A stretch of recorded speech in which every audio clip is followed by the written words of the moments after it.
I'm gonna have a baby. You better not say a word about this. Hey, listen, man, your secret is safe with me. Did you hear about Reese? I'm gonna kill you! I'm gonna kill you, man! I'm gonna tear your head off, Thorpe! I don't want to go around for the next 6 months, Shane, because I ain't married to you. Understand? There's a scout out there, and I want to look good. Scouts don't mean nothing to me. I ain't going nowhere. Quit basketball, which we both know is your ticket out of here.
Seconds left. That's a lot of time. We have no timeouts, and neither do they. You gotta control the ball. Don't dribble any more than you have to. Pass, and look for the open man. Wait as long as you have to for the easy shot.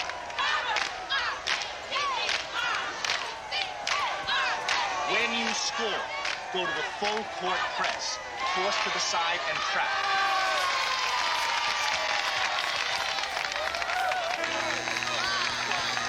And keep your heads. You will win this game. Let's go.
Nice game, girls. Nice game, girls.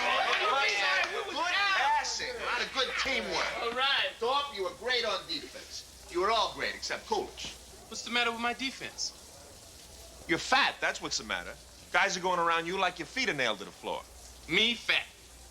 Look, Coolidge, let me put it this way. If I stuck a wick in your mouth, it'd burn forever. All right, now practice 3:30 tomorrow afternoon. Try not to abuse your bodies too much tonight. Oh, and by the way, the Friday game with Bellflower, a friend of mine will be up in the bleachers named Otis Creighton. He scouts for Maryland. All right. He scouts for Maryland.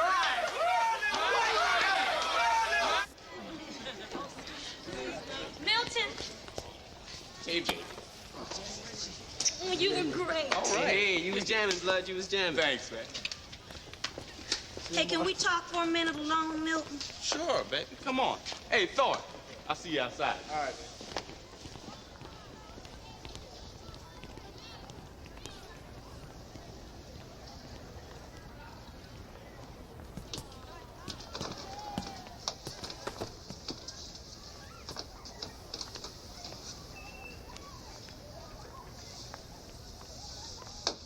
Talk to me. I didn't want to say nothing about this before. Say nothing about what? Do you love me? Well, you know I do. Look, if it's about me helping Vivian with her science project... No, it's not that. Okay, because you know that ain't nothing. I really didn't want to say nothing about this before I was sure. But now I am. Baby, you're talking in mysteries now. Sure about what? I'm gonna have a baby. You gonna what? Have a baby. Whose baby? Your baby and my baby. Oh, now, come on. Now, you gotta be kidding. How did that happen? It's a little late to be asking me that, Milton Reese. Okay. Take it easy now.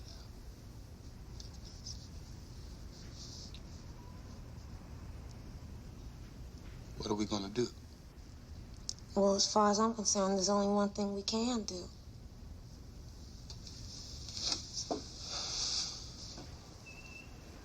Have an abortion. Get married. I'm having my baby, no matter what happens. Darling, we can't do that. Oh, I see. You want to be like every other jive bozo on the street, Milton Reese. Well, you go ahead. I'm having my baby. Hey, wait a minute. Will you come here, darling? Look, we just gotta think about this a minute, huh? Realistically. Now, how are you gonna be able to have a baby, huh? Same ways as everybody else. Just have it, that's all. Well, what about school? I'm gonna quit school. Well, what about me? You can finish school and go on to college.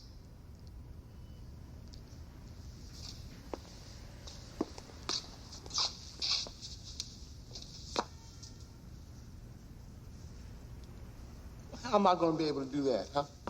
With a wife and kids and bills to pay. You wanna tell me that? Get a daytime job. Go to school at night. Lots of people do it. Then what about basketball? What about your baby? Well, what school is even gonna want me if I can't play ball for them? Hey, you want to take off and leave me and the baby to fend for ourselves? I can't stop you. Now, come on, Darlene. Look. Nobody's taking off, okay?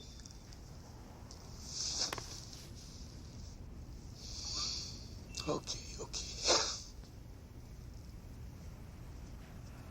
Man, we were cooking, you know? You know what I liked, man, was the way we came back. Like they had us on the ropes, man, and we did not fold. Yeah. Whew. You all right, man? I'm fine. I'm fine, man. You talking to me. Hey, look, man, you gotta promise not to say anything to anybody about this. Yeah, all right. Now, what's happening? Darlene's what's happening, man. Oh, yeah? She's pregnant. Pregnant? No! Who? Hey, man, how'd that happen? Nobody ever explained it to you, huh? Well, what are you gonna do now? She wants to get married and have a baby. You wanna get married? Oh, don't ask so many questions, man. I just heard about it myself. I don't know what I want to do. All right, well, cool it. Now, she's sure of this, right? Yeah. You're gonna be a father. Hey, look, man, don't you say a word to nobody about this, man. I mean, people gonna know sooner or later, man.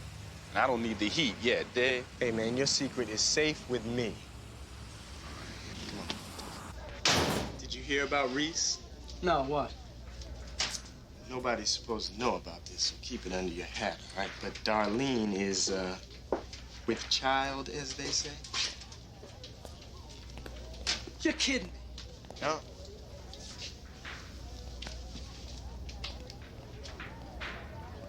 Hey, Gomez!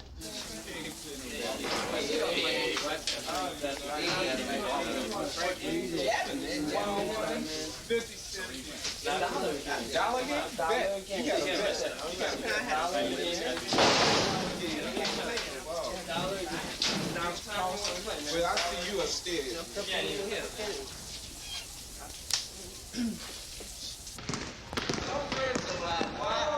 Partner!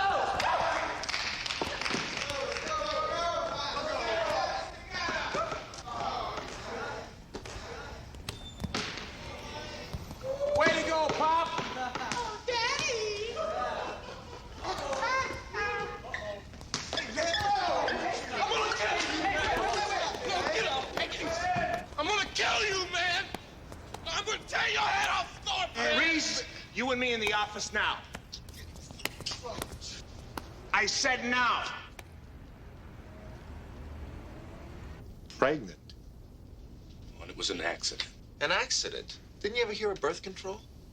Thought we were safe. You thought. She thought. Neither one of you thought. Well? Well, what? Well, what are you gonna do? I tell you one thing I'm gonna do. I'm gonna kill Thor. Very good, Milton.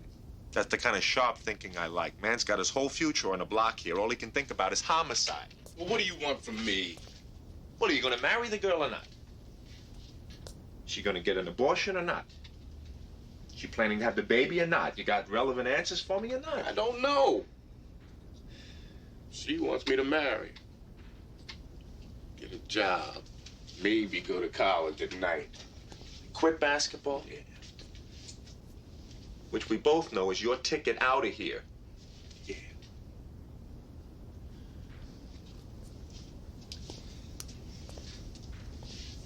What do you want? I want her not to be pregnant. That's what I want. But she is. So what do I do, Coach? I can't tell you that. Okay. What would you do if you were in my shoes? Me?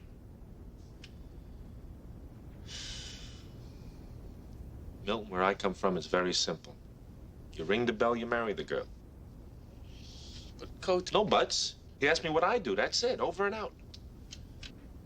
Marry. Yeah.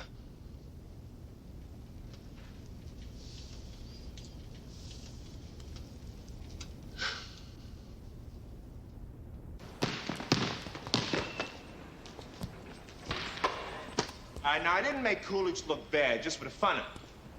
Well, why did you make Coolidge look bad, Coach? I made Coolidge look bad to illustrate a point about defense. Never watch the head and shoulders of the man who's got the ball, or you're gonna get faked out of your socks. You watch his torso and his hips. His hips will show you the direction he's going in. When he makes his move, if his feet don't leave the floor, don't you leave the floor. You got it? Anybody else here want to try and make Coolidge look bad? Yeah. Me.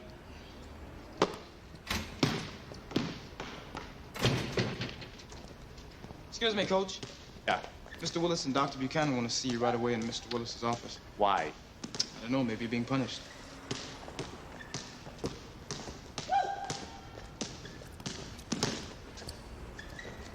All right. That's a lot better. Practice staying awake till I get back.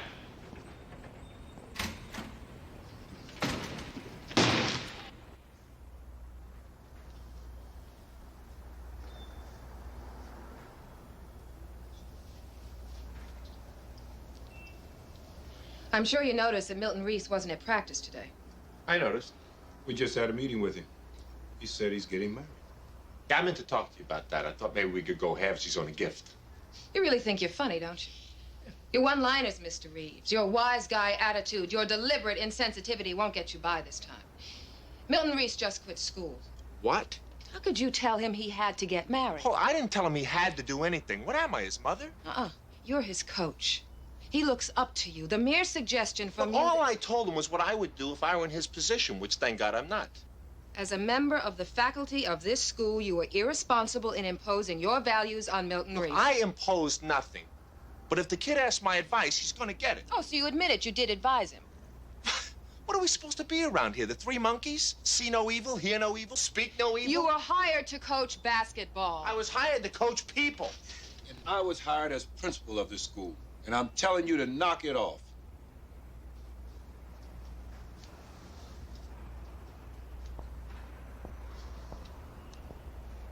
Ken, what Sybil's trying to say is that you don't come from the ghetto. You don't know the pressures these kids have to face. And you don't know what they have to overcome just to have a slice of everything you take for granted your whole life.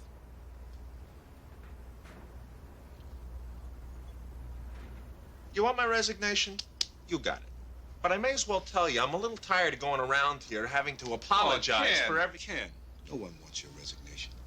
Sybil's just trying to point out that you should have given Milton some alternatives. You mean I should have sold him some alternatives? Now, wait a minute.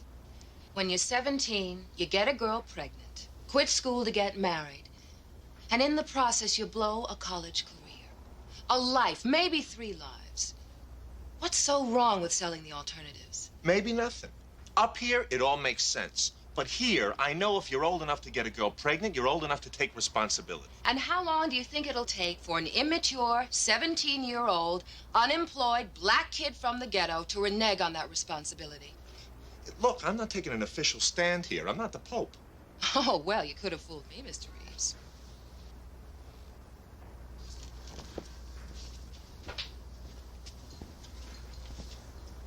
Am I fired?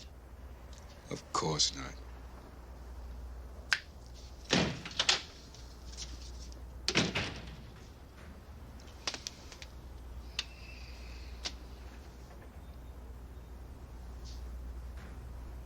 I don't know, man. I'd lose it. Hey, well, you're a minor, right? They can't touch it. Face it, man. Darlene's what? Maybe a 7, 7.5? In 6 months, she'll be a 4. And if the baby look anything like you, you'll be a proud father of a 2. Do yourself a favor, man. Take a drive. Survive. Hey, man, wait a second. Hold on, bro. You ain't gonna be needing this, are you? Yeah, I got dibs on the lockers close to the shower. And these sneakers are school property. And they're just my size. Hey, Cannon. Who said practice is over? Get out there. 50 laps. Let's go now. Let's move it. Come on.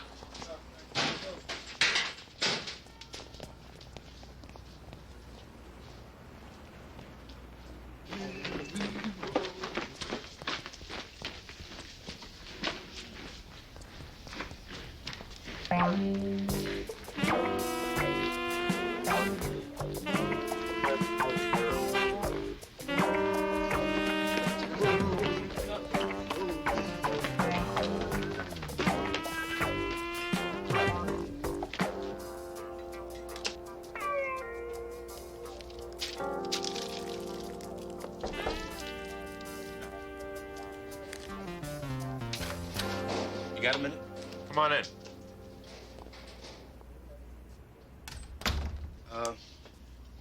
I got a problem. I got a question. You still on this team? Yeah, well, I guess. Oh, then you guess you're coming back to school. Well, that's the problem. I want to.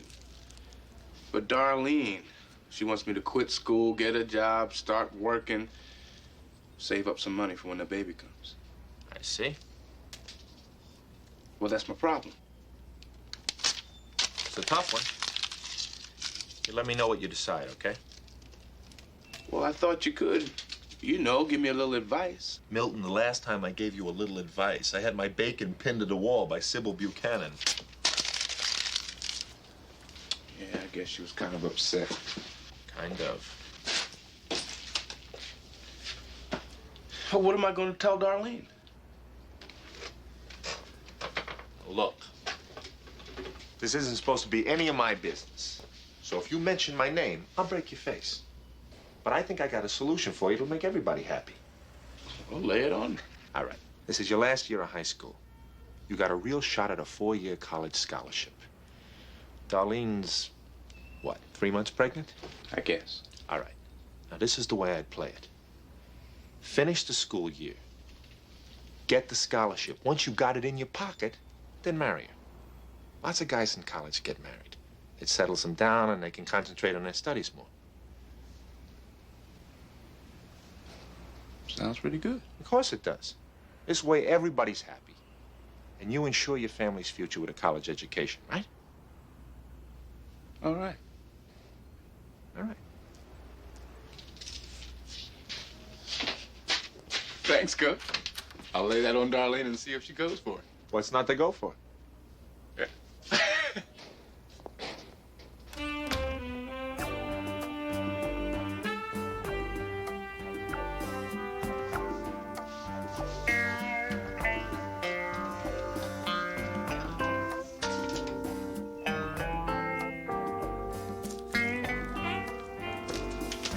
No way!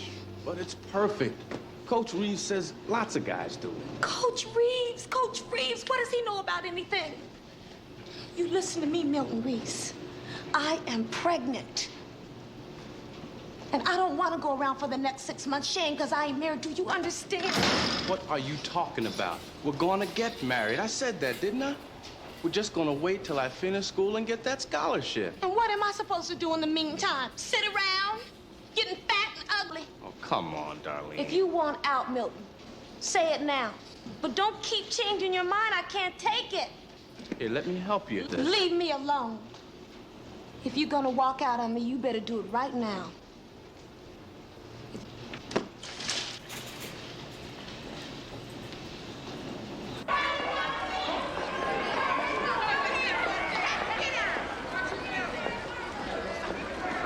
I want to hear a lot of chatter on defense with you guys. And every time the ball goes up, 3 guys crashing the boards.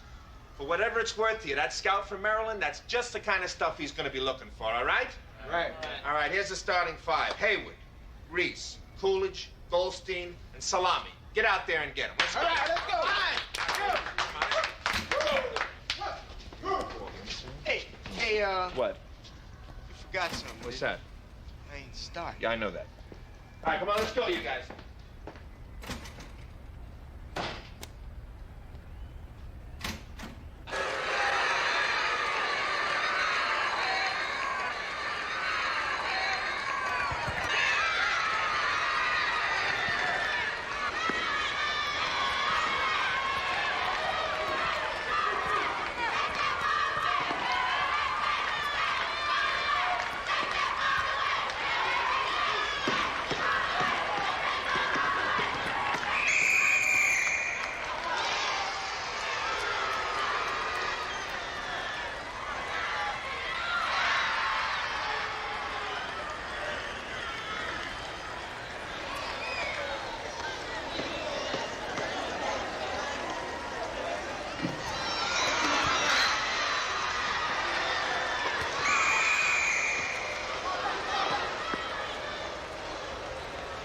Gomez, and for Reese.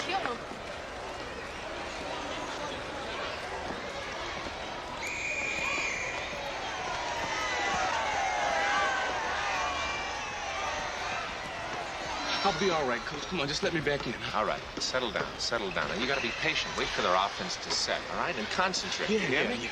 All right, just sit there for a while and catch your breath. Get ready to go back in.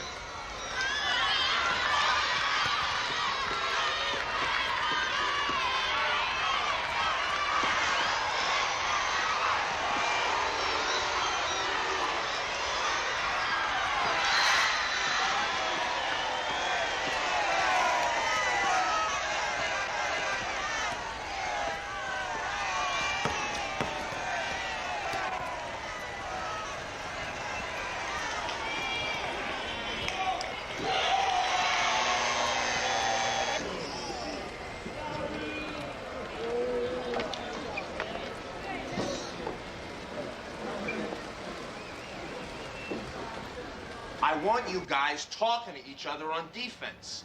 I hear a lot of switch out there. It's late. The pick has been set. You got to talk to a guy so we can fight through. If he isn't going to make it, Coolidge, call switch. Fast. It's like a morgue out there. You don't talk to each other enough. You like flatter and spit on a griddle. Reese, what's the matter with you? You don't pick it up second half, you're going to watch the rest of the game from the bench. Who cares? Hey, man, I care. There's a scout out there, and I want to look good. The scouts don't mean nothing to me. I ain't going nowhere. Even if you're going nowhere but the unemployment office, you owe this team something. It's called your best effort.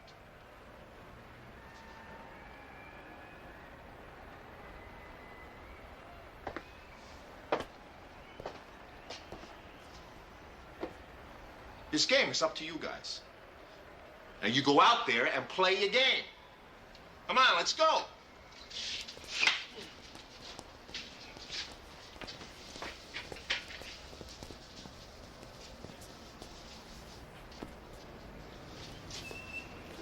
You got something to say?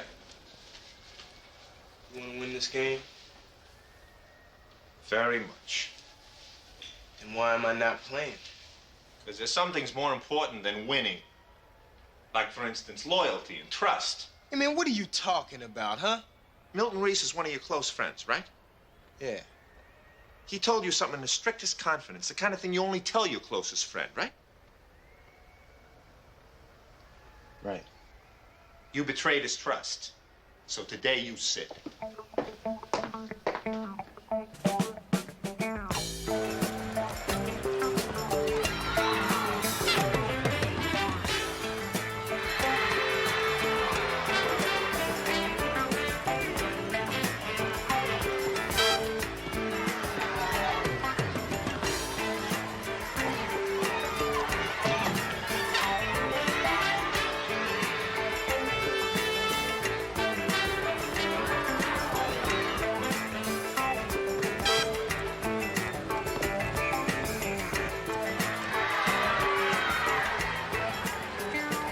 Thorpe.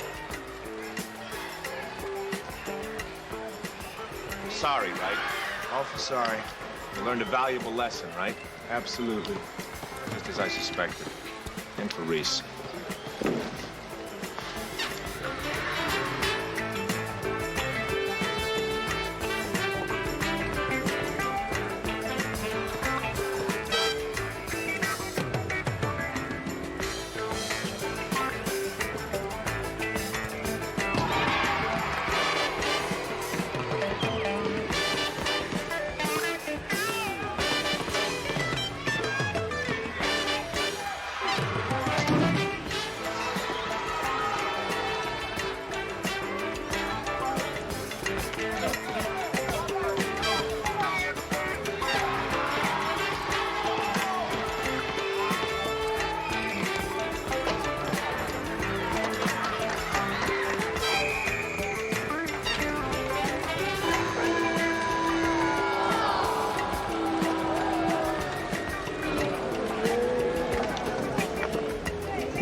What's the matter?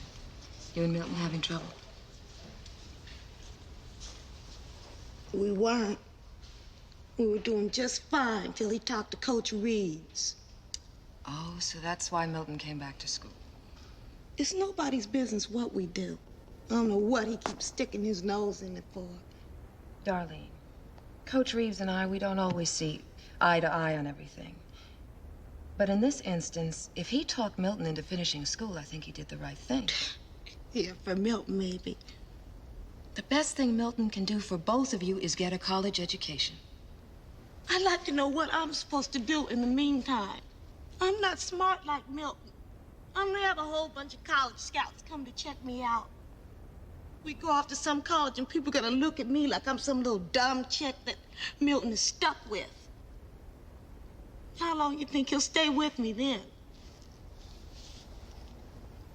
How long do you think he'll stay with you if you both quit school now? He's not even 17 years old. He's a boy. He'll have trouble finding a decent job. You won't be able to meet expenses. And he'll lose his self-respect. Now, while you're at home taking care of a child only you really wanted, Milton will be staying away from home more and more until he may just decide it's easier not to come home at all. Then what'll you do? Well, my mama ain't got no husband and she's surviving. Oh, come on, Darlene.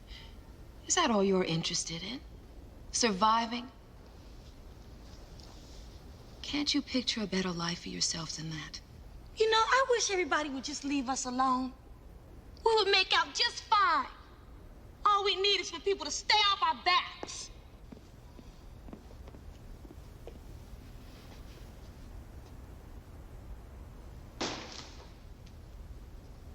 Nice try.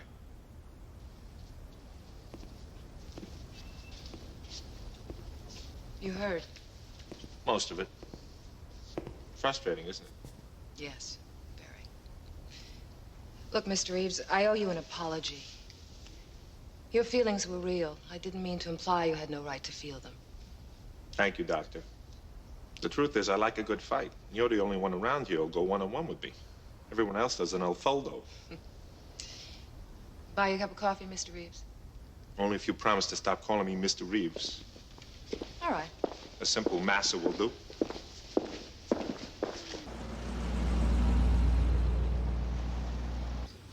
Thank you.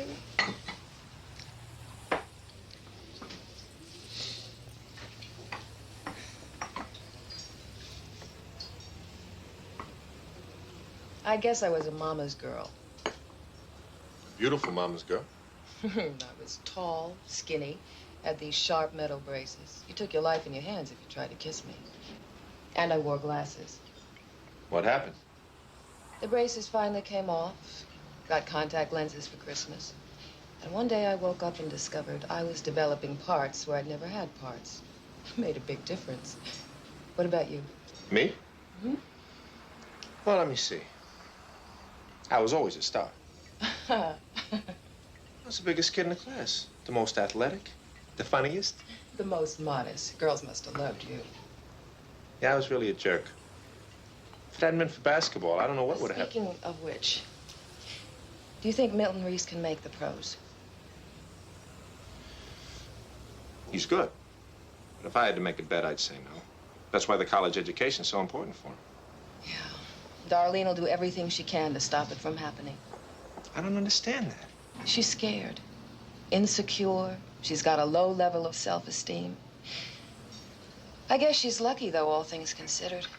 Not too many young men Milton's age have his sense of responsibility. He's a good kid. And bright. Yeah? Maybe it won't be too bad, though. She's no beginner when it comes to mothering. What? She's the oldest of 8 brothers and sisters. 8? You're kidding. Nope, 8. 8 kids.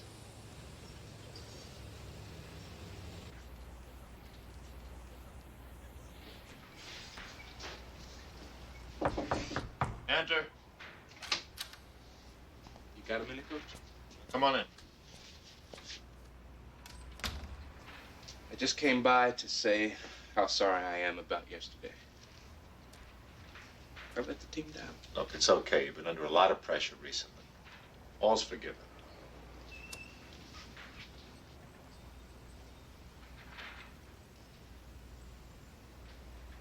More?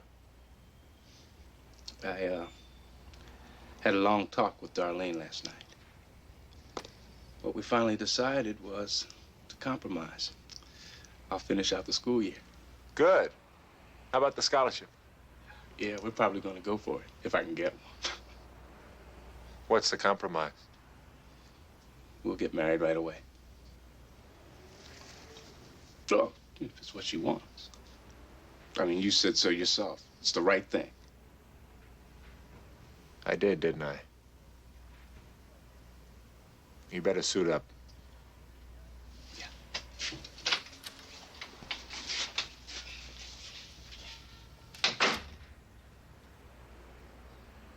Stand up, get ready, and watch Carver rock steady.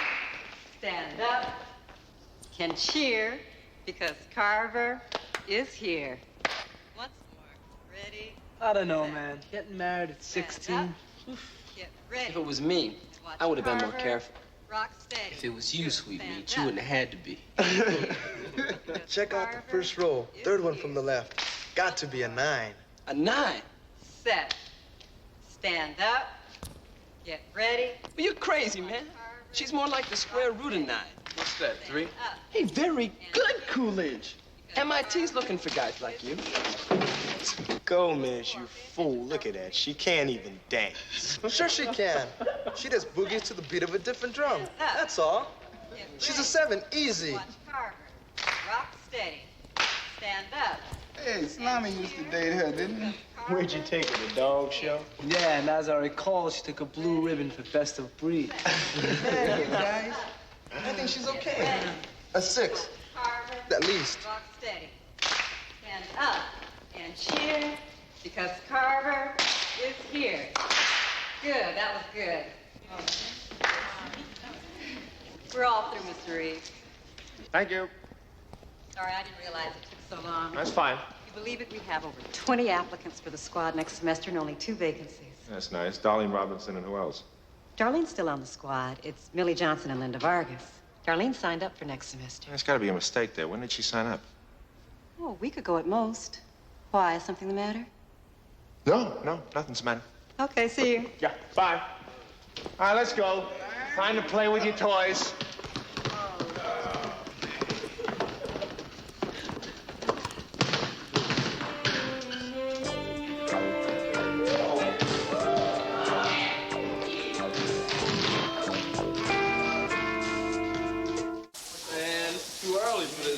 Man, this is the last time I come in before school to practice. Man, I know what you mean. By fourth period, I'm beat. I hear you. Makes me sick, man. And what did we learn today? I mean, what did we do today that we couldn't?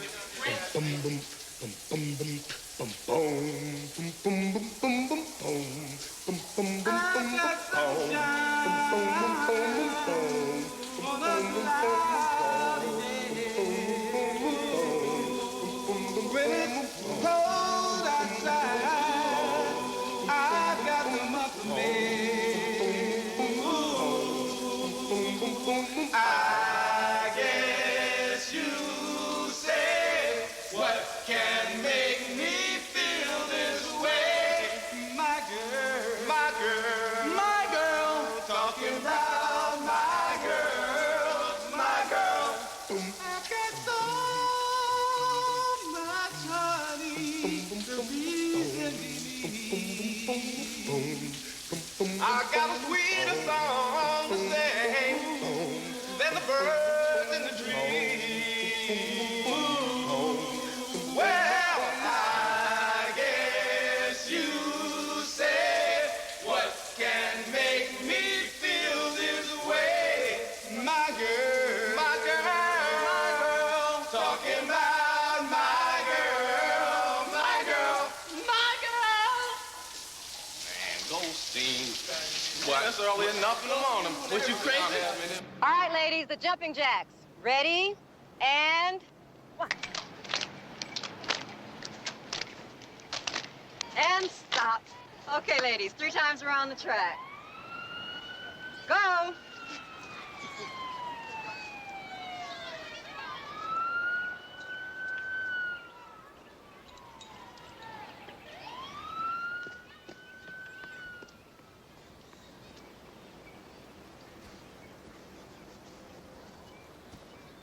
I've seen that look before, and you can forget it. My girls never accept candy from strangers. Actually, I'm just here doing research. Oh, that's what they all say. I know a dirty old man when I see one. Me? The blonde, blue-eyed, all-American boy?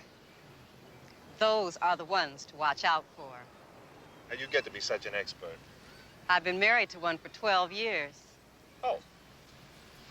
Well, actually, I'm out here to get some more information on Darlene Robinson. What about her? You notice anything lately? Has she been ill or out of sorts? Cut any classes, missed cheerleading practice, stuff like that? No, not that I can recall. She's here for all her classes. All right, thanks. No, I haven't seen her at all, except for the usual medical reports we make each semester. Any complaints of nausea, related illnesses, anything like that? No. All right, thank you very much.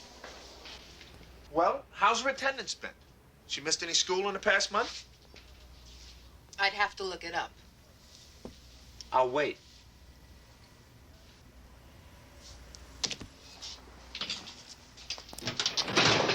You just can't seem to let it alone, can you? Nope. Here it is.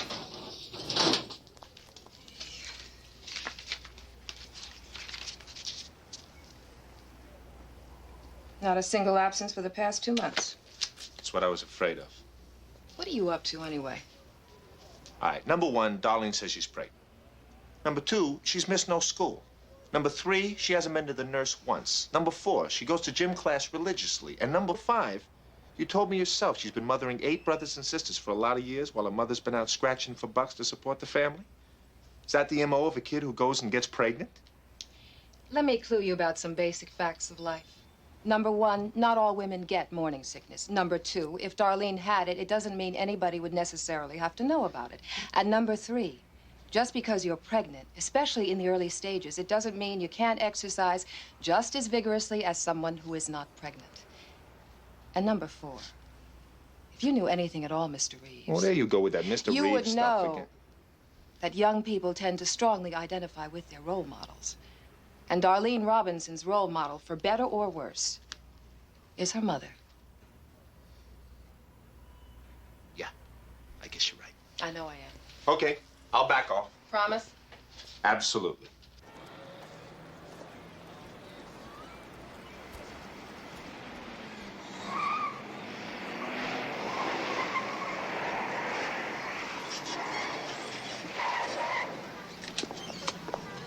Hey, you got a minute? Sure. I thought maybe we would have a little talk, just the 3 of us. Well, I don't think we have anything to say to each other. Oh, come on, lighten up, darling. Sure, we can have a talk. All right, hop in. I'll buy you a cup of coffee.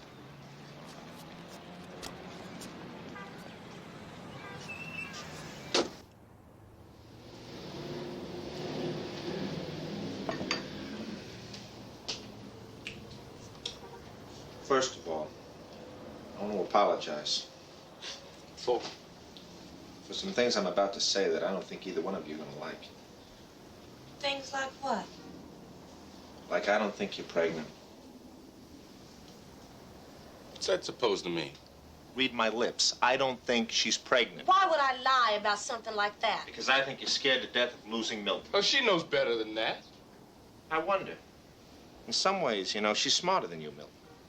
She knows, for example, you could have gotten a basketball scholarship, probably to a school out of state. She also knows that with a 4-year college education under your belt, you probably weren't coming back here. She's afraid that meant you weren't coming back for her either. How am I doing so far? Come on, Milton, let's get out of here. I don't mean you did it maliciously. I think you really love Milton. I think you were just afraid of what your life would be like without him. That's a lie. I think you've seen it happen to a lot of girls, and you're gonna make damn sure it doesn't happen to you. Just shut up. What's with you, man? First you say marry her, then you say wait. You're just trying to poison us. Take a pregnancy test. I did already. Who's the doctor? Where are the test results? None of your business. You afraid? Look, if she takes it, will you leave us alone? Absolutely. No, Milton, I won't do it. Why not? Look, Darlene, I'm gonna jam this down his throat once and for all. She won't take the test because she knows it'll come out negative.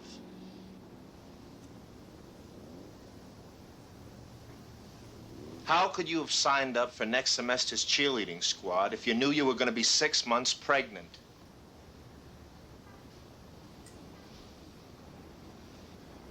Darlene! 8 brothers and sisters. My mama worked her tail off. No father. I had to take care of all of them.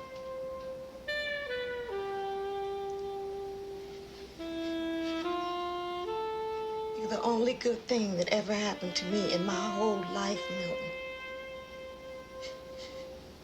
I couldn't let you go off and leave me.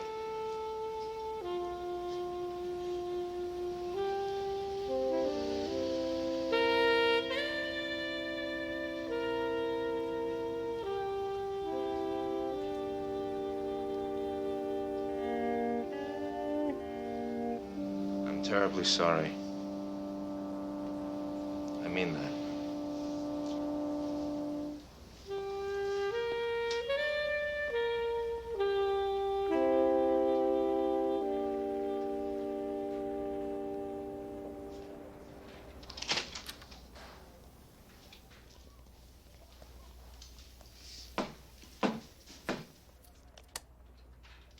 Hi, how's it going? I think you took a very reckless chance yesterday. How's that? Suppose you had been wrong about Darlene. If I'd been wrong, she would have gone to you looking for my neck, and you would have come to me with a noose. Well, if it'll make you any happier, I seriously considered that, old buddy. And? Both students are in class today. So as far as the school is concerned, it's a closed book. Fine. However, this is unofficial. Sybil's trying to find some counseling for the girl. You know, for someone who was so involved with this thing, you don't seem very pleased with your victory. What victory? The girl hates my guts, Reese hates my guts, and I don't blame either one of them. I do it again, but I don't have to feel good about it. Okay. Suit yourself.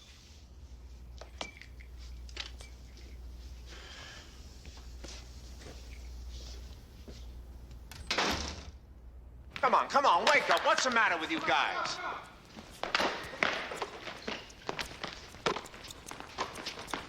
Goldstein, the sport's basketball, not bowling. You don't get points for rolling a strike.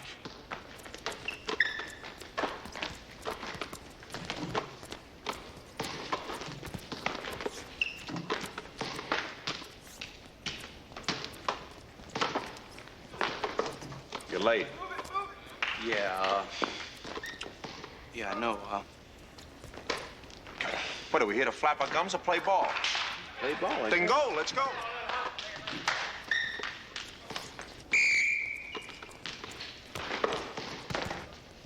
Hey, listen, man. I'm really sorry. Let's go. It's cool.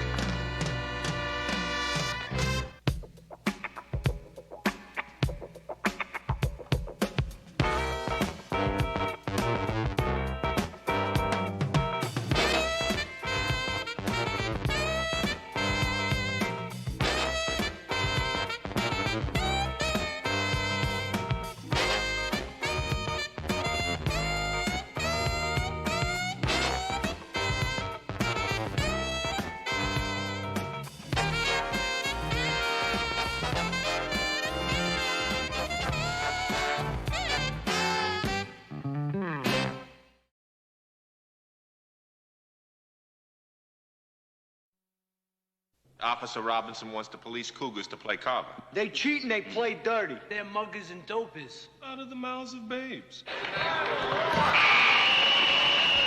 What's the matter? Sidewalk got crooked right quick. Let's take 5, man. Let's check him out. Hey, what the hell you thinking? Get your hands off. Don't you ever talk to a police officer like that again, you hear? Hey, stop it, man. He can't breathe. Get his badge number, man. Freeze! The guys you stopped are saying you didn't give the kid a chance, that you shot too fast. What do you say? Just telling you what they said. It wasn't no accident, but you don't know that. You sew me down the tubes, and you hang your own butt out to dry, because nobody wants to work with a partner who won't back him. Emotions are running very high.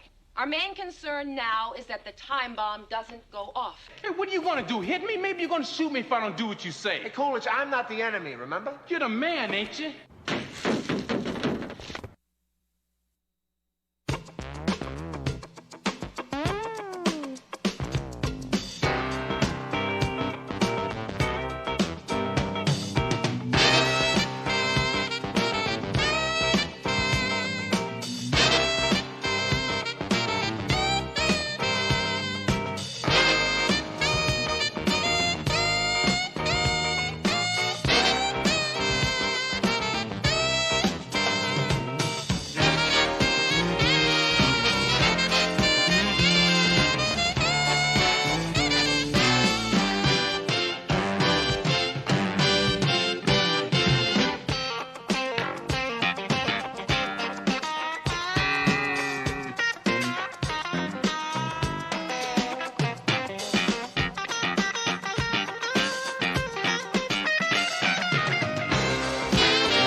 see your driver's license, please. See, officer, I'm a teacher at Carver High, and I'm late. Late, huh? Yeah, it's the truth, see? Well, then I'll just have to write fast, won't I?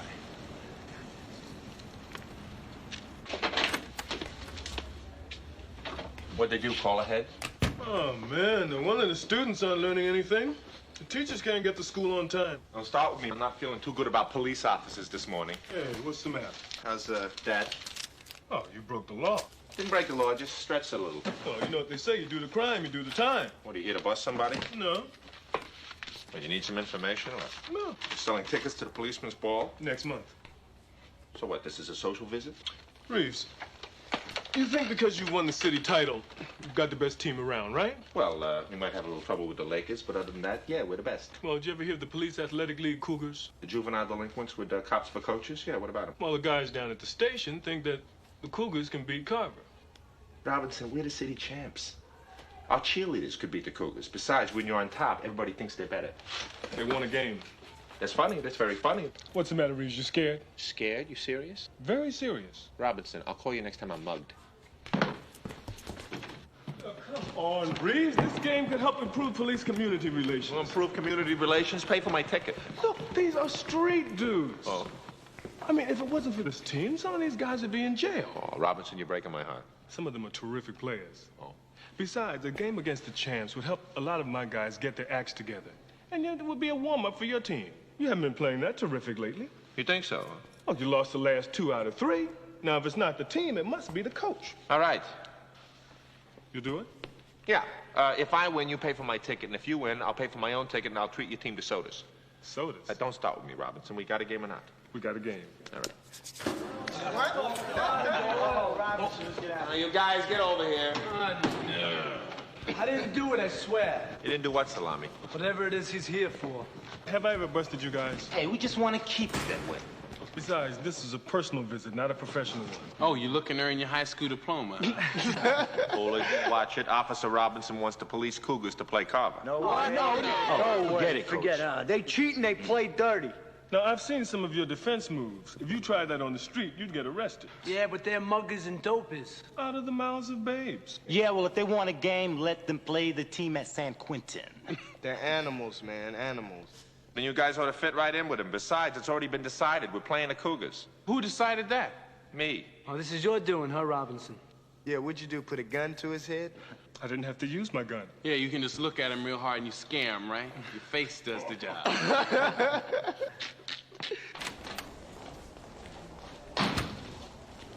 Hey, Coach, wait up.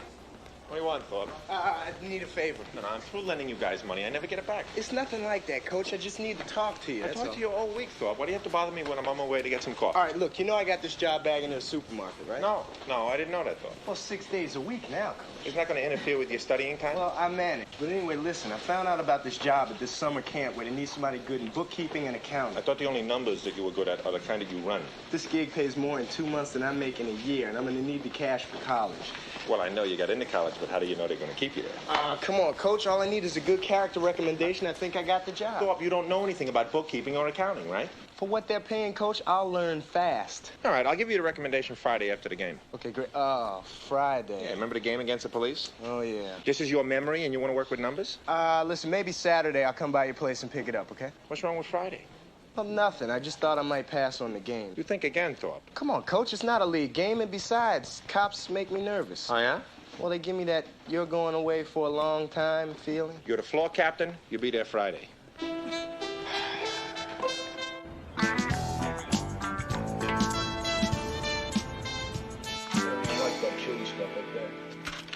Hey, you want that? Huh? The crush, you want it? Well, what do you want it for? I want for my soup. Hey, Eddie, you want the crust, man? No, I don't want it. I want it. Oh, what's the matter, man? I thought you said you didn't want it. Well, I'm punishing you, Vitalia. You're punishing me for what? Yeah, for introducing me to Dorothy West. Remember her? What's the matter? Thought two you didn't hit it off? Well, I thought we did, but apparently she had different ideas. Finished? Yep, but she'll get hers. See, because this $20 bill was supposed to be blown on her after tonight's game, but you gentlemen are invited to help me drown my sorrows. I ain't going nowhere with you tonight. Hey, all right, Thorpe. So what happened? Ernie Shaker's what happened. She had him on the brain. Thought she busted up with him. She did. Yeah, but she's been breaking down doors trying to get to you. I mean, she even told me that she was dreaming about Thorpe. Yeah. So what happened? It's the rebound effect, man. She wanted to come off him through me. You know how they always say the grass is greener and all that stuff, yeah. She didn't really dig me. She just sort of dug the idea of me, you know? I told myself, I said, Thorpe, you are messing with emotional dynamite, and I was right. The more interested I got, the less interested she got. But the one thing that comforts me, Vitalia, is the fact that I know down deep inside, she will regret it. I don't think so. Oh, yeah. Oh, yeah. Hey, what are you guys doing in here? We're eating. Yeah, I can see that, Vitalia, and I'm sure the cockroaches can smell it. Franklin, you know what cockroaches are, don't you? They're the little crawly things sitting right next to the potato chips in your locker. Hey, where'd you get this? Hey, I found it over there. Yeah, well, it's mine. I might remind you, this is a locker room, not a cafeteria. You don't change your clothes in there, so don't eat your food in here. Coach, the lunchroom was too crowded. Yeah, and they were serving that chili stuff. Yeah, well, I hope you enjoyed your lunch, because you're going to be working it off as in 20 laps. What, today? Every day. Forever? Maybe more.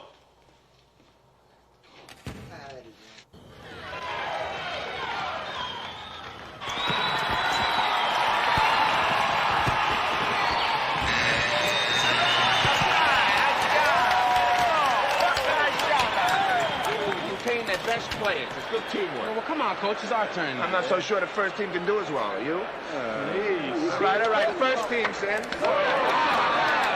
Play the same man-to-man defense. Hey,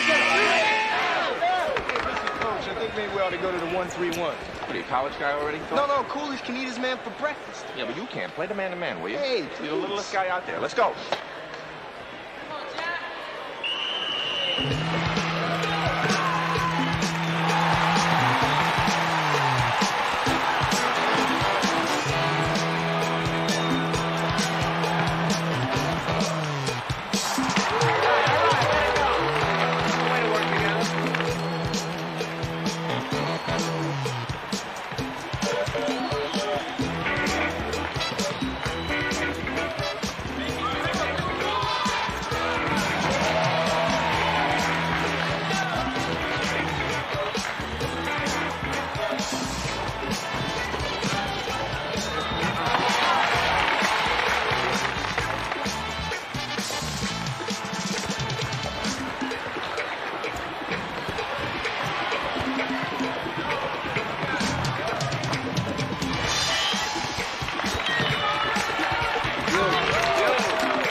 They're a little out of their league. I don't suppose you consider a rematch? Oh, sure. Next time I get a ticket. All right. Simple. Hey. All right. Another one,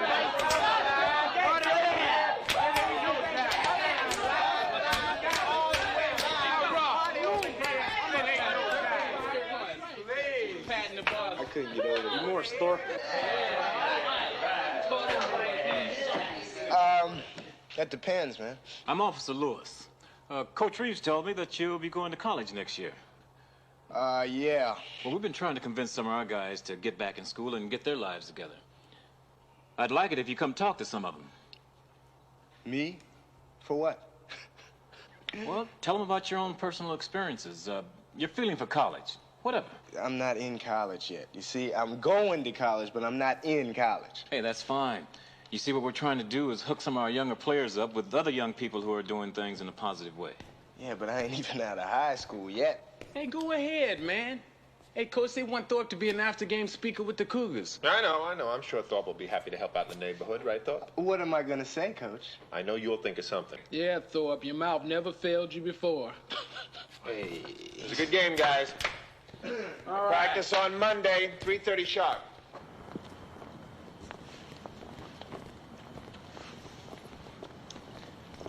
So, you want me to walk you to your car? No. With all the police around here, I don't think I have a thing to worry about. Oh, that's true. It's a nice game. No applause, please. I did start to get concerned in the first half. Yeah, well, it took us a little time to warm up. And then when the Cougars tied the game Sybil, in the don't third... start. That was the second string. Well, that's what I mean. What? The team lacks depth. Oh, yeah? Yeah, now personally, I don't see why you didn't go to a 1-3-1 defense earlier. Ciao. Everybody's an expert. Hey, Coach. Hey, Thorpe, how's it going? What'd you do? Went all right, yeah. What'd you tell those guys? The usual party line, you know. Listen, you got my letter or what? Right here. You never tell me anything. I didn't go overboard, you understand? Oh, thank you very much. I appreciate Will it. you, Thorpe, tell me what happened with the cops and the other team? All right, look, after I finished talking, they tried to get me to join the police department. And that's when I knew it was time to go. Hey, Thorpe, come on, man. What's the holdup? Let's get with it. All right, listen, Coach, take it easy. Oh, yeah. Don't do nothing I wouldn't do. Oh, yeah. See you later. Bye. Yeah.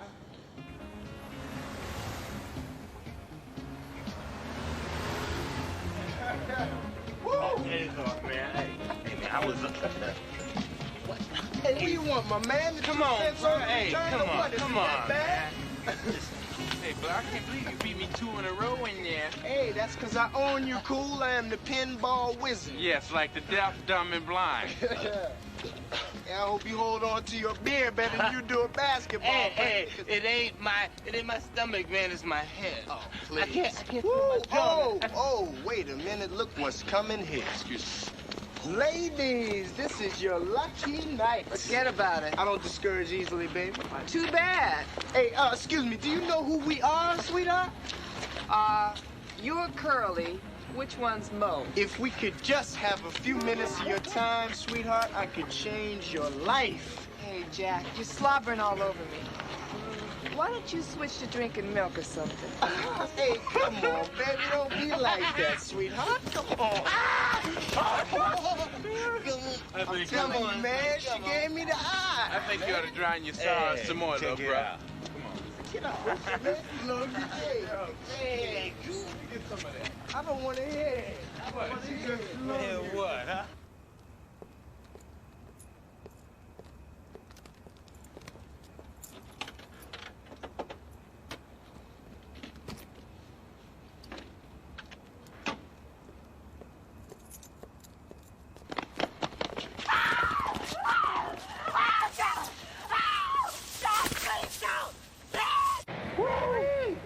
This is the king. Come here, sweetheart.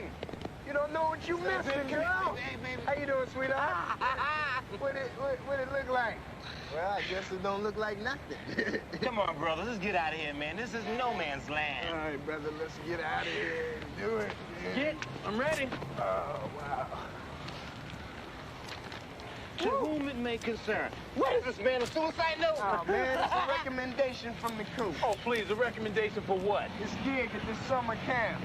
Summer camp? Well, ain't we turning into a gentleman farmer? Hey, well, why don't you ask your colleagues at the supermarket for a recommendation? Well, I did, but I figured since the coach was a semi-famous jock and all. Hey, Thorpe, it'll make good balance, brother, good balance. Hey, well, you know what? I ain't gonna be holding down no job this summer. Yeah, why not? I'm 6'9", multi-talented, can handle the ball with either hand. Anywhere I go, they gonna pick up the tab. So I don't have to be no artist like Maurice.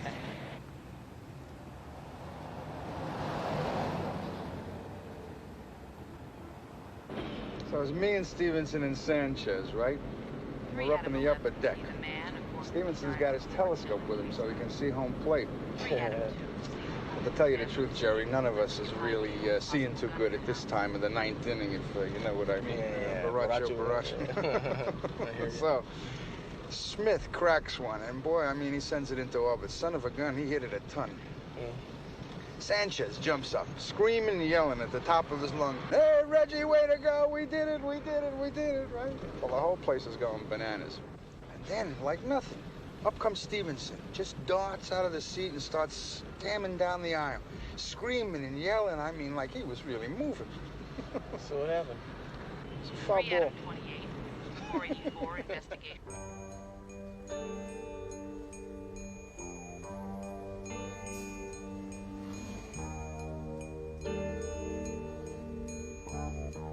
Still thinking high school, man? I don't know, man.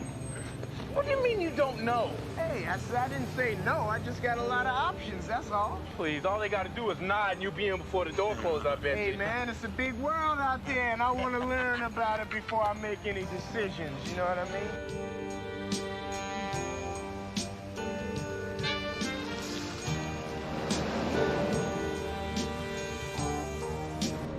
Seen Stevenson lately? Yeah. The guy's hair looks like it's 20 years younger than the rest of his head.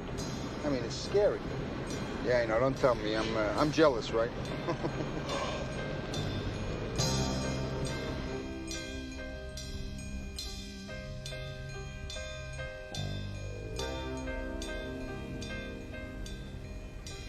Attention all South units, 211 report, 402 West 5th Street.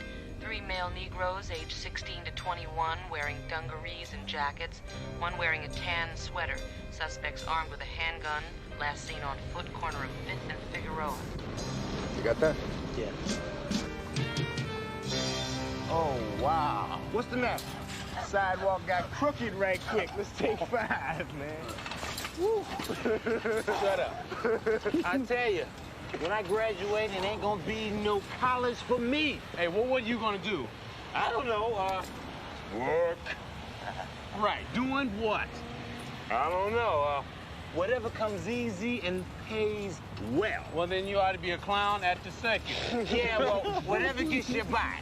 I tell you one thing, I ain't gonna be no IT. That's for sure. You really into that stuff, huh, man? Yeah, man, I'm into it. I don't know if I can do it. Say, bro. You can do it, man. You good, ain't you? Hey, I better do it. I can't mess up. What kind of artist you want to be? I don't know, man. There's so many things, you know what I mean? If I put my mind to it, I can do it. Well, then what's the problem, Blood? Put your mind to it and apply yourself. You know, apply yourself. Apply yourself. Apply yourself. Burning a candle at both ends, huh? Nah, the baby's colicky, you know. Kept us up all night.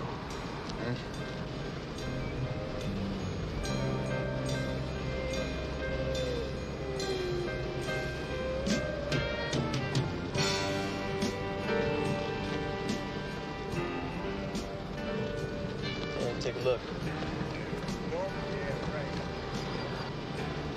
Let's check him out. Hey, man, they're coming back. Maybe they want you to join up with them, though. Yeah, right.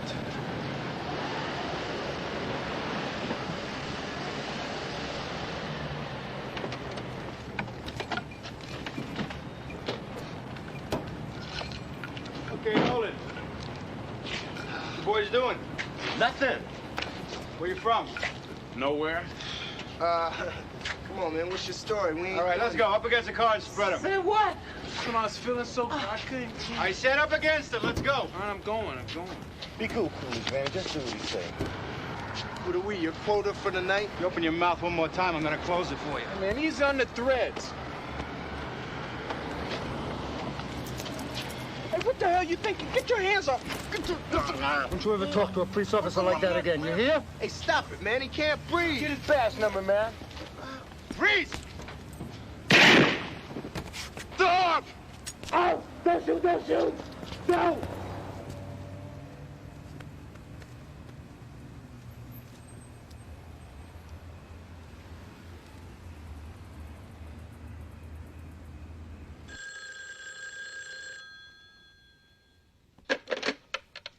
Hello? Hello, Coach. It's Coolidge. Coolidge, it's 3 a.m. Hey, man, they shot Thorpe. What? They shot him for nothing. Who shot Thorpe? The cops. Coolidge, what are you talking about? They said he had a gun. He didn't have no gun. Well, how is he? He was bleeding a lot when they took him to the ambulance. Where are you now? I'm at the precinct house. I'll be right down. No, Mom's down here. Start you ought to know.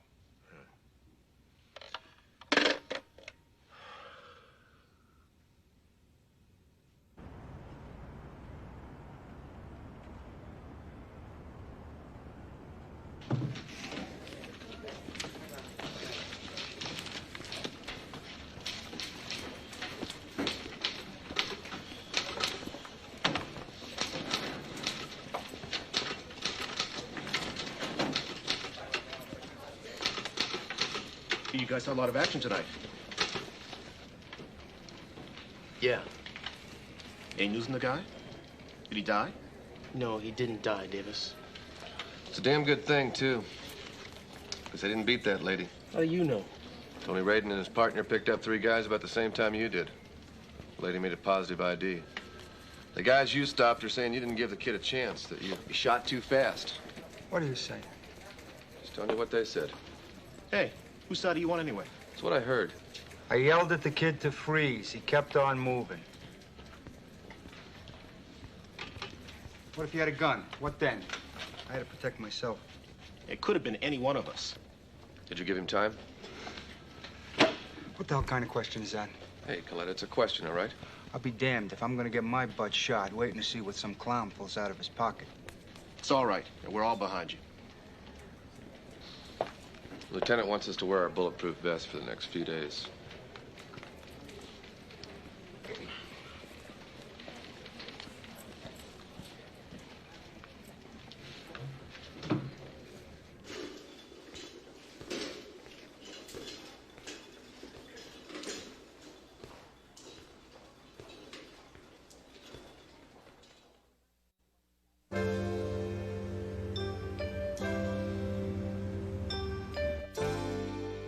Hope you don't have any cavities. Thanks. So, how long are you going to be in this hotel? Just a few more days. Well, that's not so bad. A little R&R. I mean, there's no girls, but... Hey, cut the phony cheer, okay? Okay. I mean, I could have been killed. Look, Thorpe, I didn't mean to... I know what you didn't mean. I'm sorry. Just... You want to tell me what happened? Coolidge, Franklin, and me are walking down the street, minding our own business when these cops stop us for no reason. For no reason? No. You didn't say anything?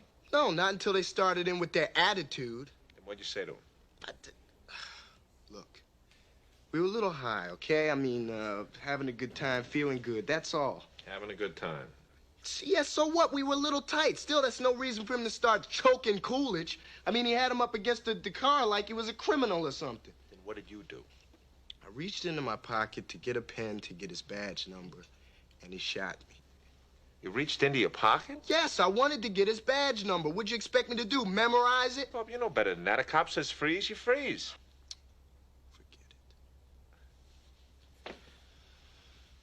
Look, Thorpe, can't you understand? Yeah, I understand. Everybody knows that black guys from the ghetto are violent. Just walk past a person, man or woman, you know what they're thinking. Now, come on, Thorpe. No, you come on. I want to know what's going to happen to that cop that shot me. I don't know. No, I do. Nothing. Nothing's what's going to happen. He's going to get away with it.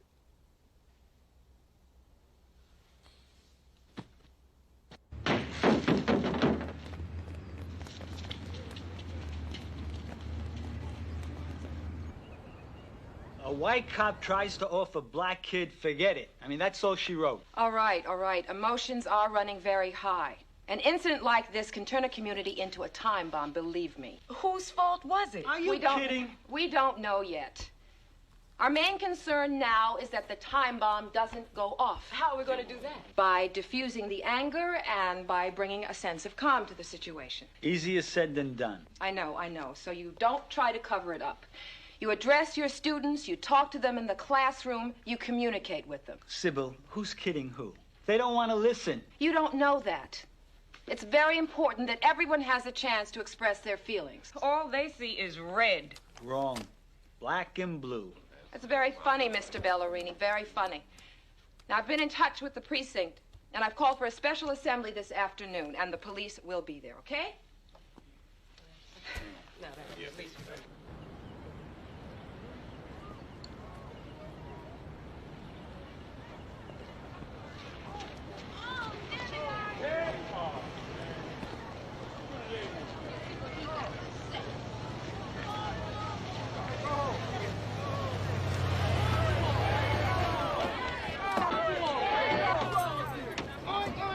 What's the problem? Look, we just came down here to talk.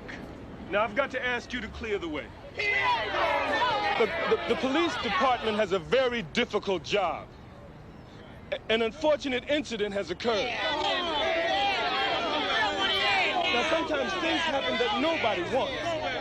But let me assure you that the police department will do everything in its power to find the truth on both sides. It wasn't no accident. But you don't know that, and I don't know that. Let us do our job, and all we're asking is that you just be cool.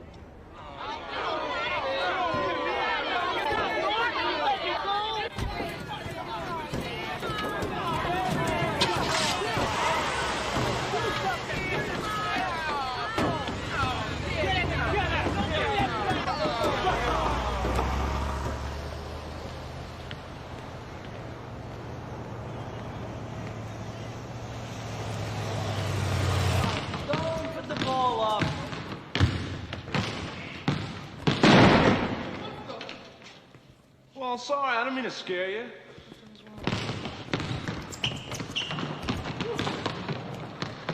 So I dig your neck where it cools. What's crazy? What's with you anyway? Stay clear of me, man. I'm in no mood to be playing.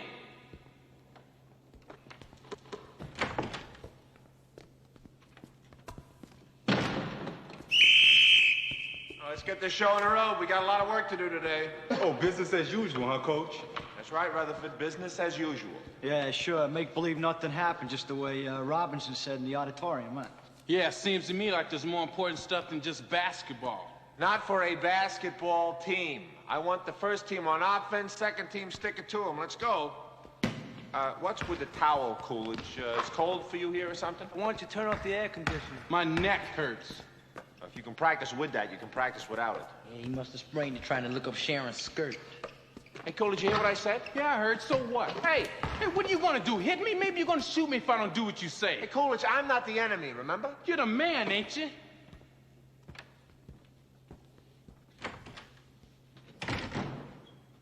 What are we all standing around for? Let's go. We got a lot of work to do. All right, so fine. So in all the years you've been here, has a student ever been shot by a cop before? Not at Carver, no. I mean, it's happened to other kids in other high schools? Ken, where have you been? Los Angeles is like any other large metropolitan area.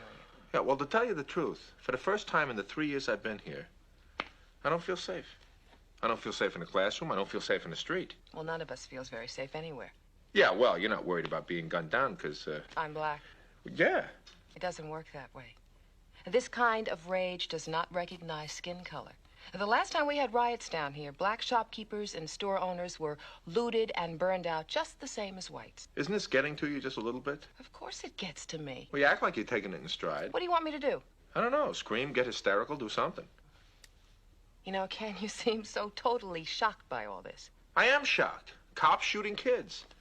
Where I come from, the concerns were mostly limited to pitchers of beer and souped-up Chevys. Every once in a while, maybe once every couple of years, a kid went overboard on both, and he did end up dead, but it was a rare thing. It was a jolting thing. When was the last time you were home? I mean really home? For months, not for days or weeks? Yeah, well, it's been a while. Well, the next time you go back, you're going to find the same basic attitudes there as here. The same hostilities and the same tensions. It's not where you come from, but when you came from it. Now, if South Central Los Angeles seems a bit more enraged than the rest of the city, it's had a lot more practice and for a lot more reason. As far as I'm concerned, the only law firm that is nice. We're having some bad time, but, Thank you. Once in a while. Okay. You wanted to talk. Talk. Was that straight, what you said about the police investigating the shooting? It's straight. Both sides? Whenever there's a shooting, a use of force team investigates. And then they send their findings to a shooting review board. Who's on the board? Police officials. Cops? Investigating cops? That's right. Come on. Now, the shooting review board sends its conclusions and recommendations to the chief of police. And a public commission ultimately determines what happens. Who appoints a commission? The mayor. Oh. And the DA usually has his own investigation. That's some bureaucracy. But that's the way the game is played, my friend. We're not talking about games. We're talking about somebody's life. Yeah, tell me about it. Come on, the guy's choking Coolidge, and Thorpe reaches for a pen. Where's he supposed to carry his pen? In his mouth? Hey, Robinson, tell that guy to get lost. We get enough complaints from the street. Maybe you ought to start listening more.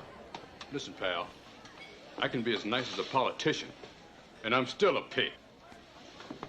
I'm not calling you a pig. They got jokers out there who love to shoot at cops. They don't care who's in the uniform. All they see is a cop, and that's all that matters. We're not talking about a joker. We're talking about one of my ball players. Well, I tell you what. If you come home late one night and you find you got an armed burglar in your house, call your ball players to get them out. It's not the point. You guys act like if you knock one cop, you're knocking them all. Exactly what do you expect us to think? Do you know what I thought about when this thing happened? Thank God it wasn't me who did it. That's what I thought about.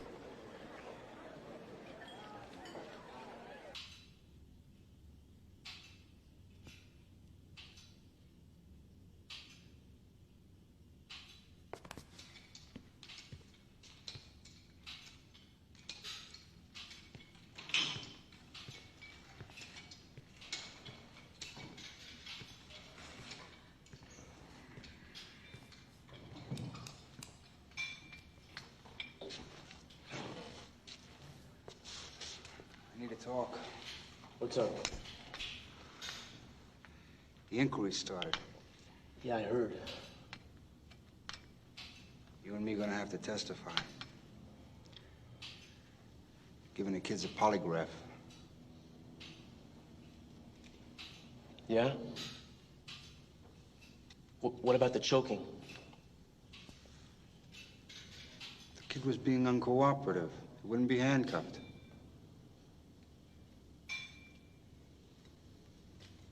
I don't know, Frank. Man, what's with you? You didn't have to come on like that. What are you saying?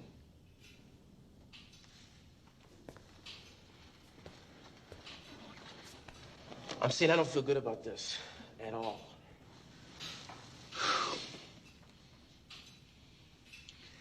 You're gonna sell me down the river? I didn't say that. Then what the hell are you saying?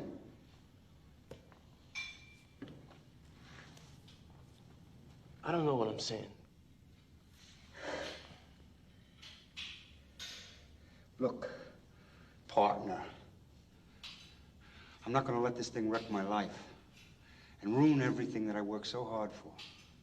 If they fire me or bring me up on criminal charges, you know what happens. The job, the pension, everything, right out the window. I'm not about to wind up as a bank guard at this stage of the game. We took an oath. I had cause and you know it.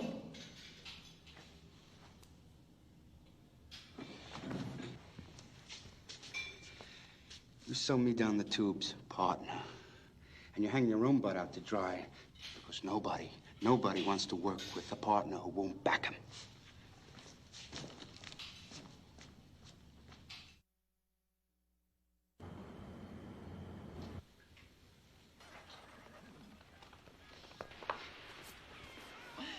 Jesse wanted me to leave on the light so he could see the Sandman sneaking in to put sand in his eyes.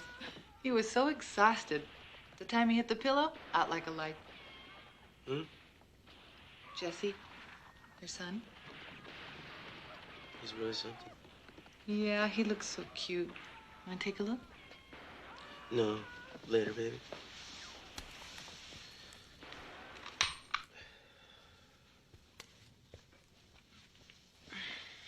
What's the matter?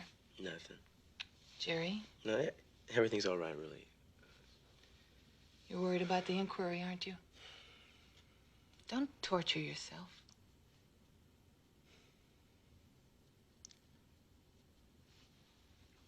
Baby, what would you do if I did something wrong? If I hurt somebody? I know you don't want to hurt anybody. But if I did, and you knew, would you keep it to yourself? I would never do anything that would hurt you. But would it change the way you feel about me? Jerry. Yeah. it's a no-win situation. If I don't back Coletta, every cop in the department's gonna think of me as a traitor. And if I lie, it's just a mockery of everything I believe in. I got so much here now with you, Jesse. I don't want to blow it. Would you have shot that boy?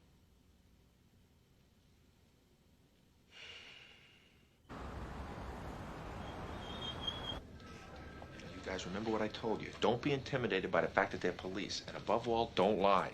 Tell them the truth, even if it makes you look bad. Yeah, and what good is that gonna do? Come on, Coach, do you really think they're gonna believe us? 3 black dudes from the ghetto against 2 police officers. Who would you believe? I don't know if they're gonna believe you or not, Franklin. Man, you can't tell me they would have shot Thorpe if we were white. No way. Why don't they just cut the jives? We're just going through the motions. If I believed that, Coolidge, I wouldn't be here, all right? Coach, the cops don't even have to take a lie detector test. Now, if this is on the up and up, why is that? You want to know why? I'll tell you why, because they know they'd get caught. Coach, us against the cops, it's like us against the Lakers. They got everything. The point is you have to try. If you don't try, you have nothing, right? At least this way you have a chance.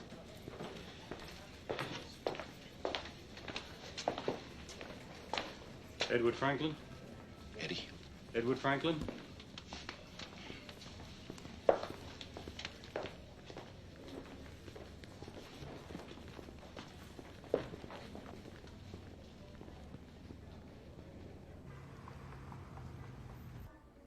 Say, get off the bed.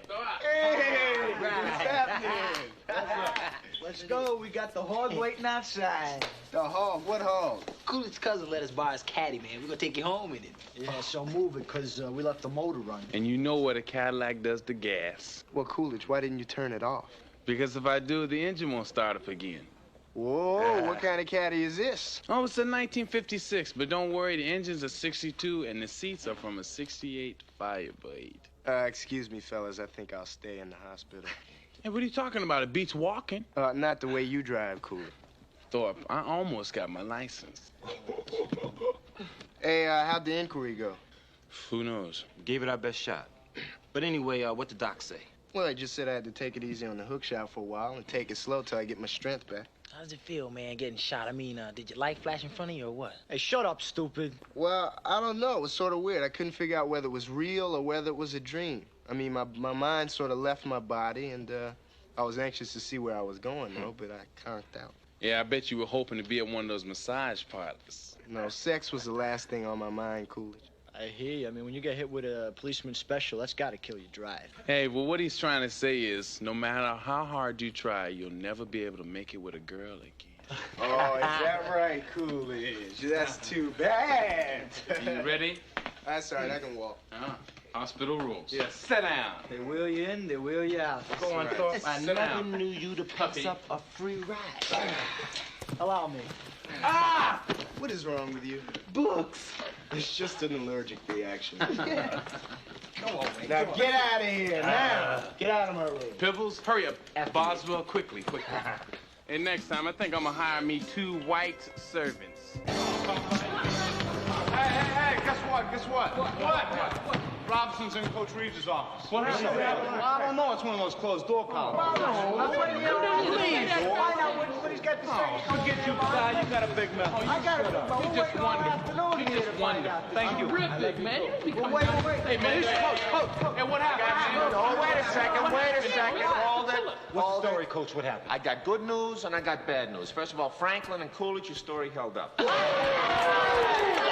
right. Well, what's the bad news? But before I get to that, I want you guys to know that Officer Ramirez, the cop who didn't do any shooting, he put his reputation and in many ways his life on the line for you. Okay, Coach. Now the bad news. Bad news is Coletta got 3 weeks off without pay. 3 weeks for shooting Thorpe? No, for lying on the original report. Officer Ramirez said that Officer Coletta used excessive force on Coolidge here. Yeah, but what about shooting Thorpe? Yeah. The shooting was ruled justifiable because Coletta said he thought his life was in danger. It was a whitewash. Look, I know you guys are disappointed, but sometimes you just got to take what you can get. Come on, Coach. What we got was a shaft. Look, you might remember that there is one cop who went to the mat for you guys. He deserves a little more than your contempt, all right? Whoopee. Yeah, come on, we got a lot of practice. Let's go.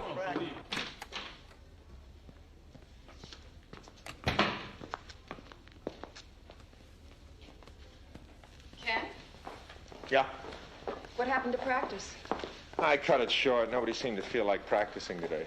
They took it pretty badly, didn't they? I suppose they didn't like hearing that their lives are only worth 3 weeks off without pay. Yeah.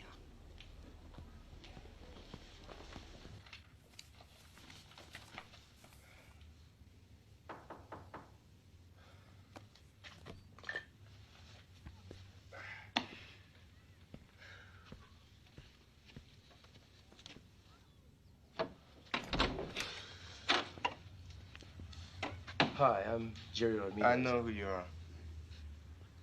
Can I come in for a second?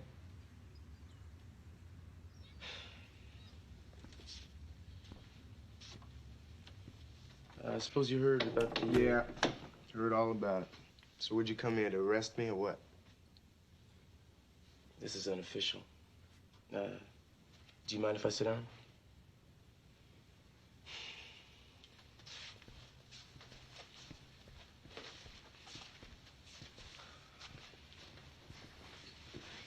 How's the shoulder? It's okay.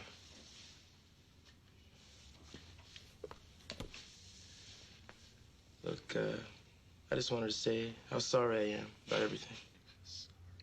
Sorry doesn't change things. No, it doesn't. You know, this never would have happened in Beverly Hills. Probably not. Can I ask you a question?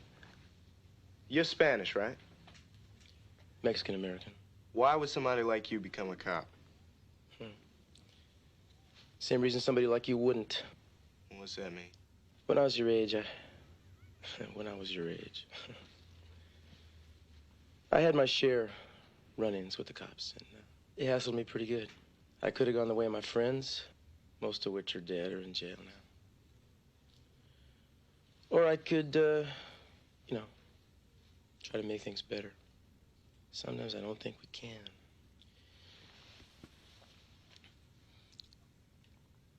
Coletta's not a bad cop. Well, that's really all I came here to say, man. Hey, listen, I heard you went to the mat for me. What's gonna happen to you? No, I don't know. I'm not gonna win any popularity contests, that's for sure. No big deal. So, you take care of yourself, okay? Hey, Ramirez. Thanks.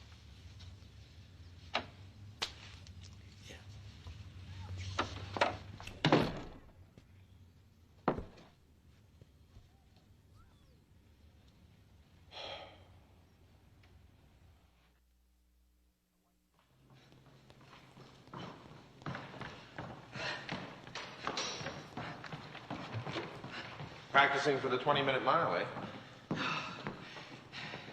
Don't you ever go home? Well, I hear the pitter-patter of little feet in my classroom. I gotta check it out. Yeah, well, it's only me, so why don't you go? Wait a minute. Go ahead, don't let me stop. Great. Well, that one's good. Doesn't look very professional, but it's earthy. Yeah. I was a size 10 before my kids were born, and I'll be a size 10 again, even if it kills me. Come to think of it, I do see some sort of a shape in there. I'll have you know I was once in very good shape. Oh, yeah? In high school? You got it. You remember back that far? Uh-huh. Cheerleader, the whole bit. You were a cheerleader? That's right. I didn't know that. Yeah, well, there are one or two things about my life you don't know. Well, let's see one. What? A cheer. I mean, I know the body goes, but the mind's supposed to stay intact. No Not way. even one little bumalaka? No. $5? Not in your life, kid. How about $10? Come on, no. 20. You got it. I'm good for it. Okay.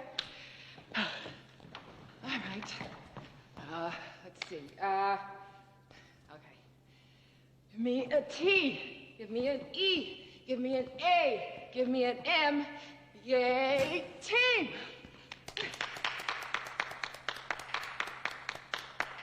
You still got it, Miss Buchanan. Okay, thank you, Ed. Thank you very much.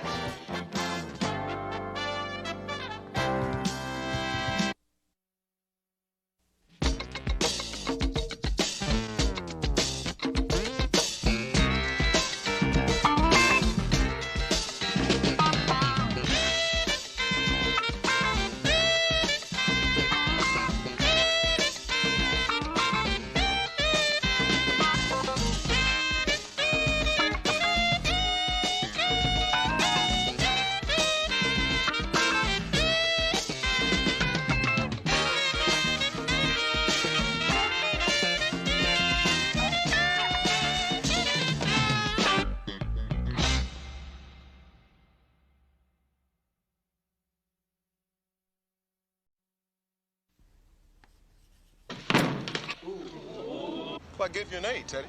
Yeah, but everybody got an A. He's on a pass. Teddy. He's just walking through it. What I do with my class is my business. Now, it's none of yours. David, that's not fair. It's everybody's business. You can't just stop caring just like that. Who are you to talk to me about caring? Say what? You got $5, man. We'll personally guarantee that nobody messes with your car. Hey, man. You could have knocked me down the stairs.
That is quite a load you're carrying. Was carrying. I got caught in the express lane. Kinesiology? Sure, the treatment of various diseases by means of gymnastics or muscular actions. What is all this for? For me. For you, a little light reading, I suppose. Oh, it's a required course for my master's degree in physical education. Oh, I see. I thought quickly all you you had to forget. do to get a master's in PE was to jump rope very, very Oh, fast. that's cute. You got to know a lot of things like kinesiology, physiology, administration, excuse me, quantitative analysis. I could go on, you know. Oh, well, don't, please. I mean, it's not like you can just stand in line for a postgraduate degree with your hand up. Like you do when you get a high school diploma. You said that again. So what brings you back to the halls of higher learning? Money. I realize we're under severe budget restrictions, Sybil, but I think we should have mirrors in the bathrooms. We already have them. I'm talking about the student bathrooms.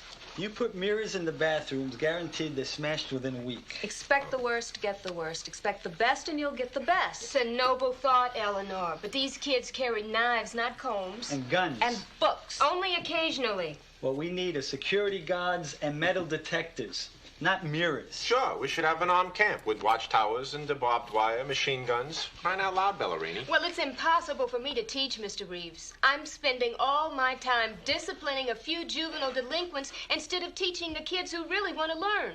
So what's the answer? Prison. Oh, come on, Todd. No, I'm serious. When I was a kid, if you got out of line in school, the teacher would switch you behind so you couldn't sit for a week. Now, you look at a kid the wrong way, and he'll take you to court and win. Now, Tom is right.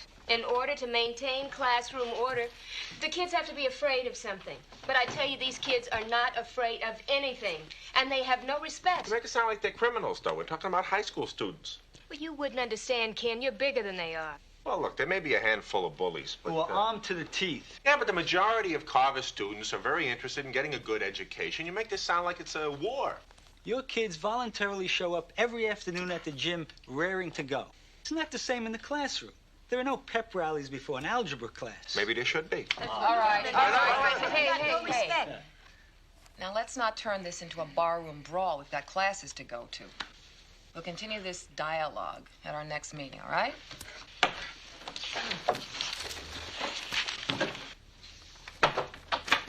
Hey, David, you busy? Hey, Ken, come on in. I missed you last week. How's the back? Well, I won't be working out with your team anytime soon, but it's feeling a lot better today. Hey, thanks for that referral. What do you got there? Yes?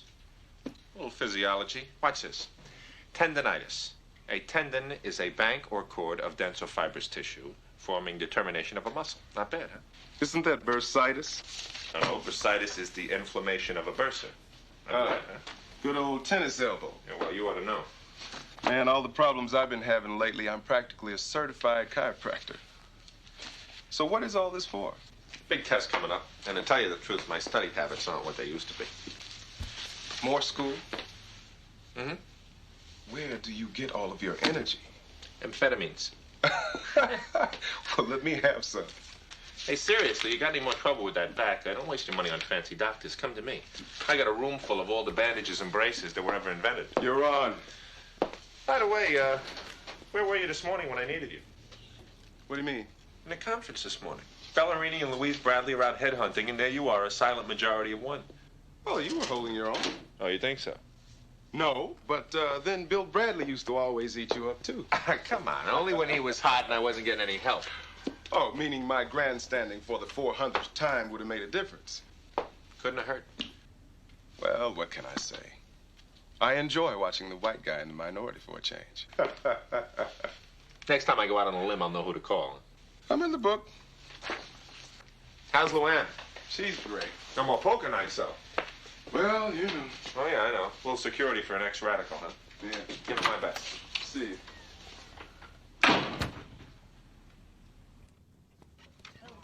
No, man, I'm telling you. Shh. What did I tell you? I don't believe it. I see it with my very own eyes, but I still don't believe it. What are you guys doing here? Well, we were just about to ask you that. What does it look like? I'm studying. I don't believe it. Are you feeling okay? I feel fine, just fine. Rutherford, as a member of the prestigious Carver High basketball team, you have to remember that you're carrying on a long and distinguished tradition. I mean, studying is de classe A. You're in my light, Morris. Hey, well, listen to yours truly then, man. You're taking this whole school gig too seriously, Teddy. This book ain't even got any pictures in it. Hey, give me that. You know, you're becoming a real drag. Finished? Because I have a lot of work to do. Get a load of him. Just 'cause he can read, he thinks he's something special. Yeah, and think of all the dirty hands that have touched it. Not to mention the dirty minds. Look, beat it, okay? Or I'll make you wear the book. You know, this could become habit forming, Rutherford. If I were you, I'd be careful. Yeah. Hey, and I can see it now. Goody Two-Shoes ODs on books. Don't say we didn't warn you. Okay, really.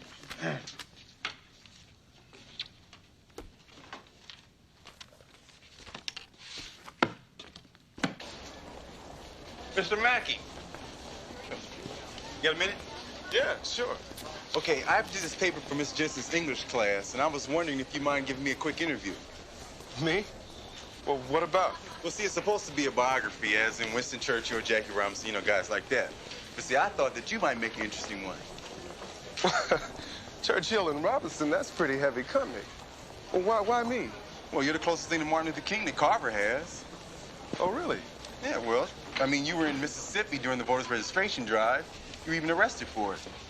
What? I mean, did you see my picture in a post office or something? No, my old man told me about it.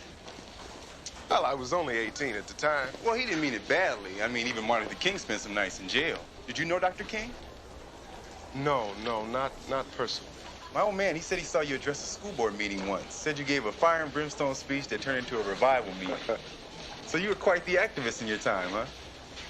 Well, I could probably tell you a thing or two. So you'll do the interview? Look, let me think about it. Okay, thanks.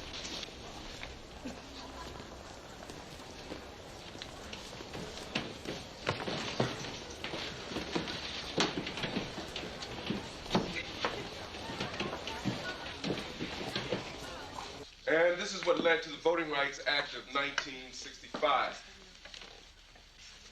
Who can tell me what that act stated? Listen, no talking in the back, please. Who can tell me what the Voting Rights Act of 1965 stated and what it meant to the people of this country? And what it will someday mean to the people sitting in this classroom. Yo, Smacky. Smacky. Gerald? It gave every citizen the right to own a gun.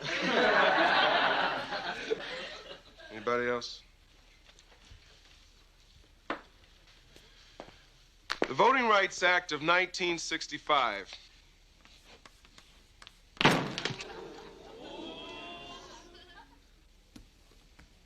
You know, it's a sad day when a teacher can't turn his back on his students, Gerald.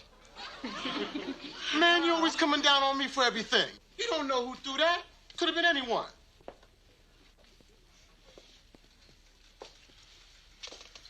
Go to the principal's office. Now. Hey, man, get your hand off me. You can go walking or crawling. Hey, man, I'm going. I'm going. This time.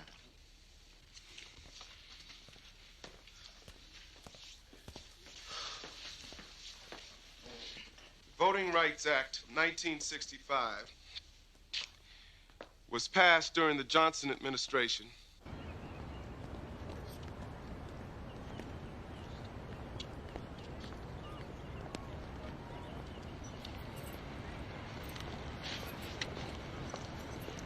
Nice wheels. Thanks. Would you mind getting off my car, please? Back left tire looks like it's spring a leak. Yeah, this front tire looks a little weak, too. You got $5? Say what? You got $5, man. We'll personally guarantee that nobody messes with your car. I'm not gonna tell you again. These days, you can't be too sure, mister. I mean, somebody might throw a rock through your windshield, kick in a door. If my car looks so much as leaned on, I'm calling a cop. He'll tell you what you already know. You need a new windshield. Hey, $5, man. We'll look after it for you.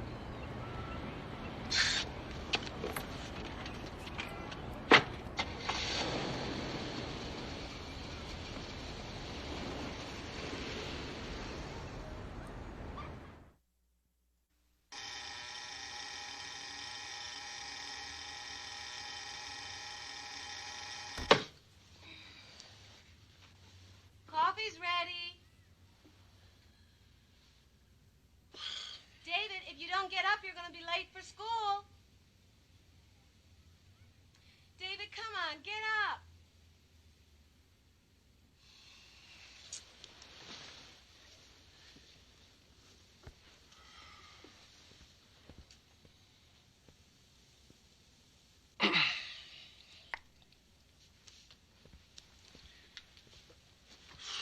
Is your back hurting you? Your back.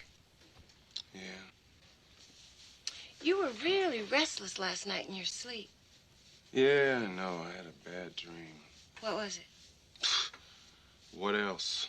School 7 days a week.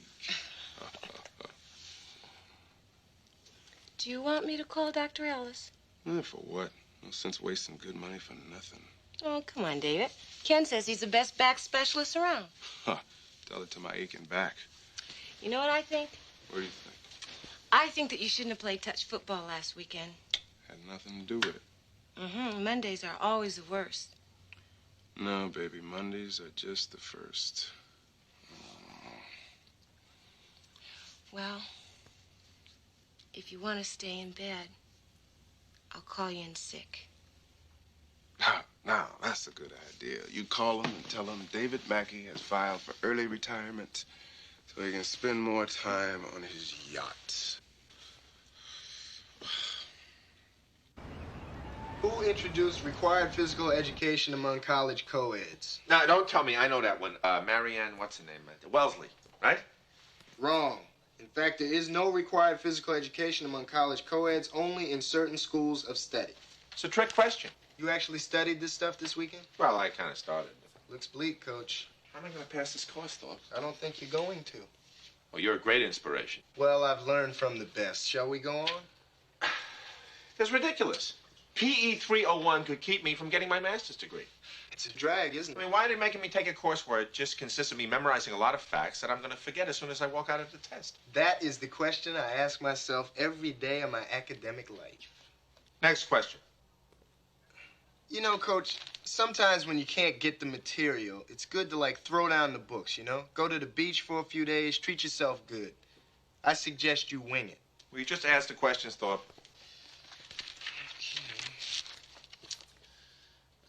Who invented the horse? The Voting Rights Act of 1965 suspended all literacy, knowledge, and character tests in all states and counties where less than 50% of the voters were registered in November of 1964. Federal registrars would go to counties and qualify voters. Legal action would be taken against any poll tax. Very good, Teddy. Arnold, will you go on, please? Arnold. What? Continue reading, please. Where are we? Top of page 65.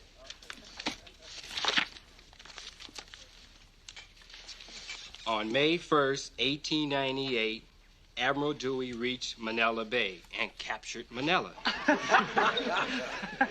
I said top of page 65. This is page 65.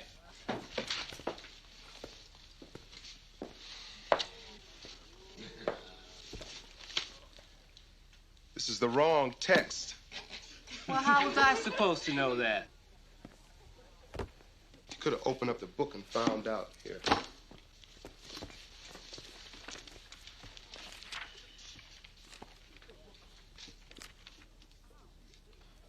Mr. Mackey. What now? There's no page 65. Somebody must have ripped it out.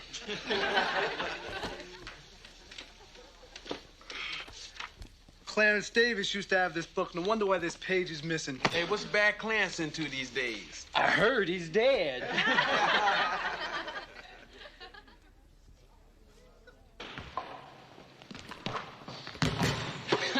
That's HORS. Shall we quit now? Shall I continue to humiliate you with my dazzling repertoire moves? You know, Woodall, you're almost as boring in real life as you are at school. Now shoot. Now, my next shot is known throughout the playgrounds of America as Doctor Pays a Visit. Watch and learn. Dollar shot, just my move, Woodall.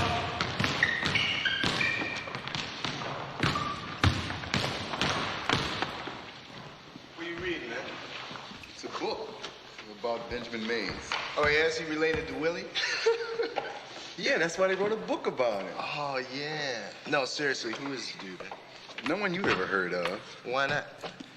Because you don't know nothing about nothing, Thorpe. Benjamin Mays was an educator. Oh, well, pardon me. Wasn't this supposed to be the biography due for Jensen's class? Yeah.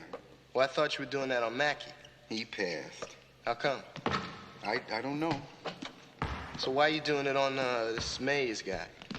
I might be interested in teaching someday. I don't know. Oh, like this guy Mays? Yeah. Or Mr. Mackey? Yes, or Mr. Mackey. Aha, you really think that dude's something else, huh? I respect the man's trip, you know, where he's been at. Uh-huh. I have attempted to do well whatever I set out to do. A teacher, huh? Maybe. I'm telling you, man, that's no way to get rich. But you gotta admit, those guys have the life, man. 3 months off in the summer, weekends, Easter, Christmas. Whew. It's not a bad gig.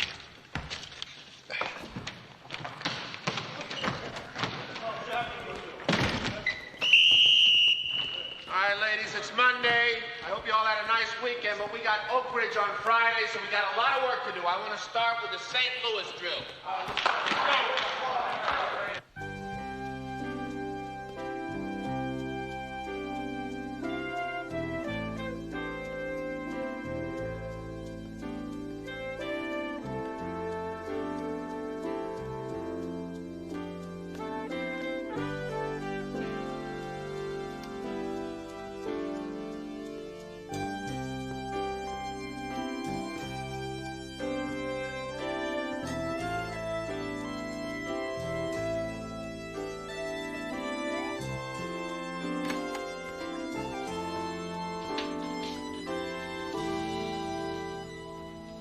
What are you guys doing in here? Nothing. But if you've got no business in here, then I suggest you leave. Oh, sorry. I just wanted to... You got a problem here, David? No problem. Get out of here.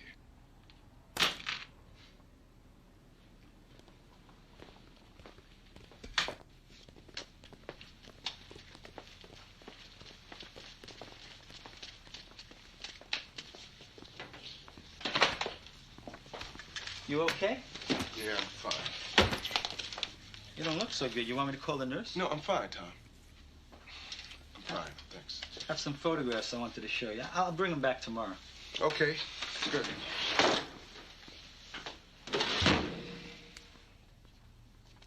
Mr. Mackey, Say, you went to Morehouse College, didn't you? Look, I've already told you that I'm not going to do the interview, all right? Yeah, I know. I just want to ask you a few questions about the school. Well, look it up. Hey, look, man. My name isn't Man. It is Mr. Mackey. Now, you take that stupid talk and you use it with your friends, not me. Hey, all I'm trying to do is ask you a couple of questions. School is over with. Yeah, it's over. It's over for me, too. So what, you want a buck for 5 minutes or something? Look, I'm on my own time. Okay, fine. So who needs you?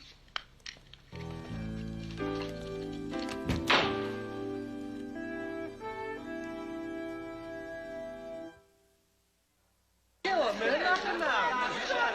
Knock him out. Hey, man, knock him out. All right.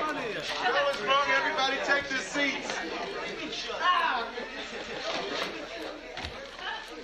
I said the bell is wrong. Everybody take their seats. Some jams, man. Yeah, check that chair out. Yeah. Hey, sit down in the back. Where, on the floor? Who are you? Oh, we got transferred in from Mrs. Mac, whatever her name is, section, you know. Oh, wonderful. Nobody told me that. You gotta sign this thing here. Excuse me.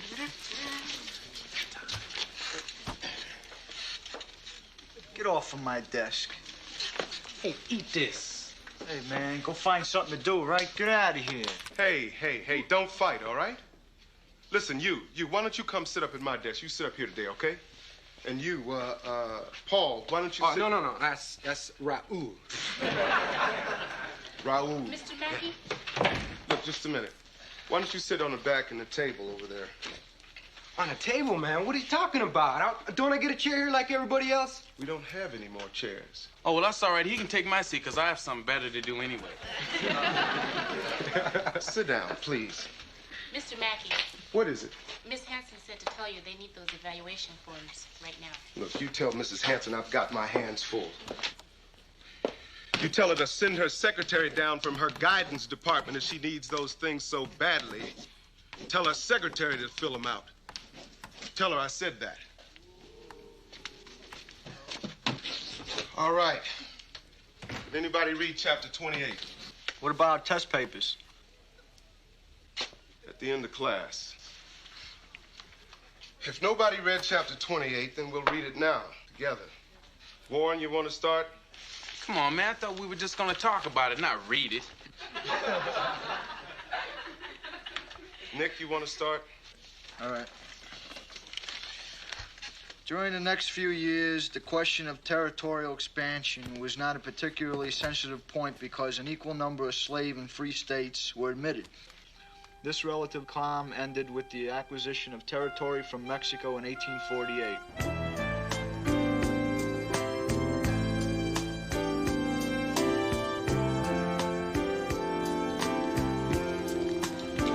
Mr. Mackey. Yeah. I have a question about the test. What about it? Well, it's about my grade. Well, I gave you an A, Teddy. Yeah, but everybody got an A. Seems that you'd have other things to worry about than someone else's grade. But see, I studied really hard for this test. Gerald, he hasn't cracked a book all year, and you gave him a 91. But that's not your business. But it's not fair. I mean, what's the point in working hard if you get an A without doing anything? Look, it's your job to take the test, Rutherford. It's mine to grade them.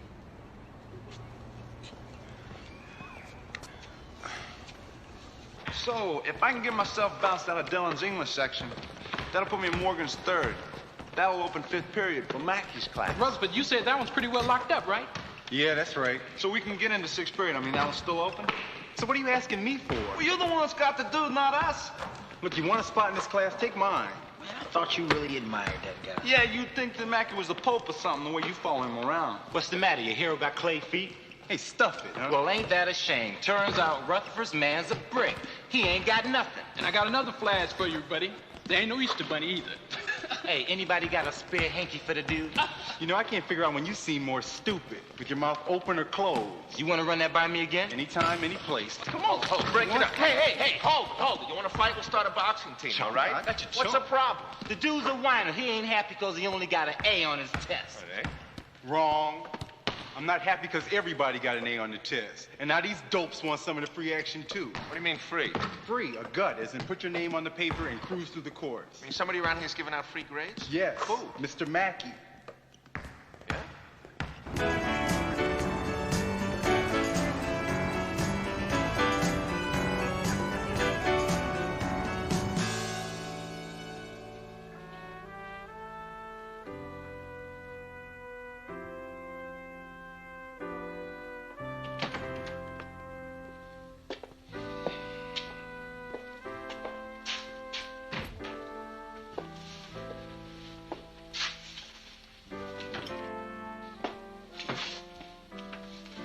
Morning.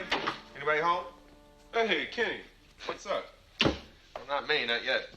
Yeah. I understand my power forward's in your class. Teddy Rutherford? Yeah. Yeah, he mentioned that yesterday at practice, the fact that he was in your class. He was kind of upset about a test score.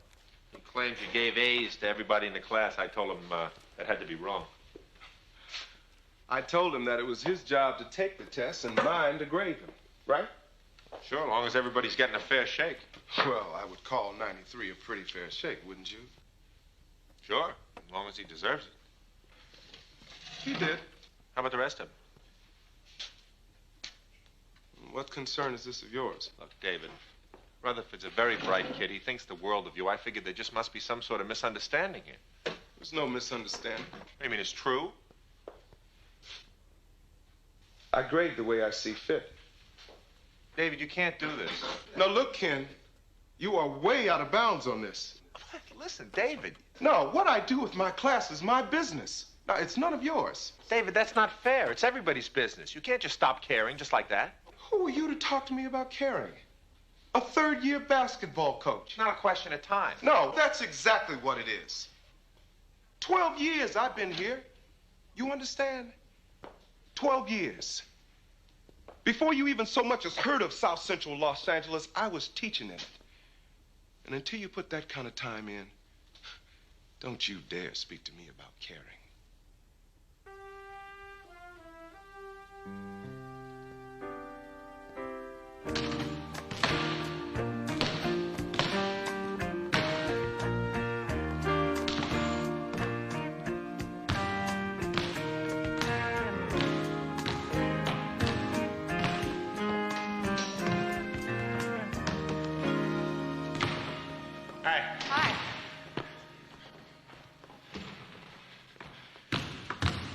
Aren't you supposed to be someplace? Free period. Uh-huh. What brings you down here to this pit? Oh, nothing specific. Looks to me like you're stealing the money. No telephone calls, no appointments. Oh, very good. I thought I'd just, walk the grounds. Walk the grounds? What, you catch Ida Lupino on a late movie last night or what? No. It's just my job to stay on top of things. I see. Very good. So what are you doing down here? Keeping your nose to the hardwood? Exactly. Bleachers, check. Floor, check. Baskets, check. Well, everything is okay, so I think if you'll excuse me, I'll move on to Sybil, tell me something. Did you, when you were teaching, ever give good grades to students who didn't really deserve them? Every once in a while, yeah. Yeah? How come?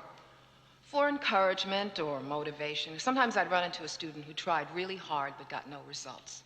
So I'd add a few bonus points to a test score just to kind of reinforce the effort. Yeah, but that's like the exception, not the rule. Oh, well, sure, there weren't that many exceptional kids. Why do you ask? Oh, no reason, just curious. You know. Okay, have a nice game. Thanks.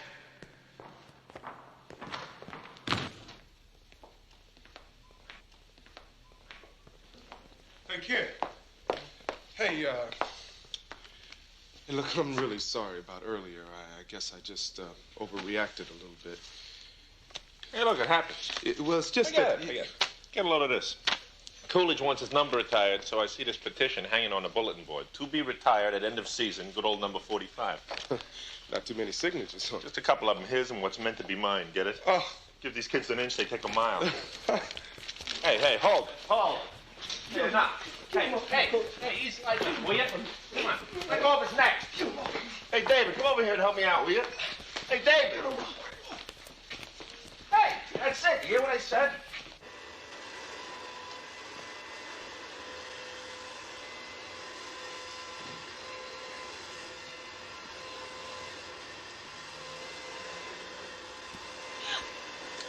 Hi. What are you doing home? Hey, I thought you were going to be happy to see me. Well, I am. It's just that, are you here for lunch? You never come home for lunch before. Well, let's just say we're starting a new home for lunch policy, all right? All right.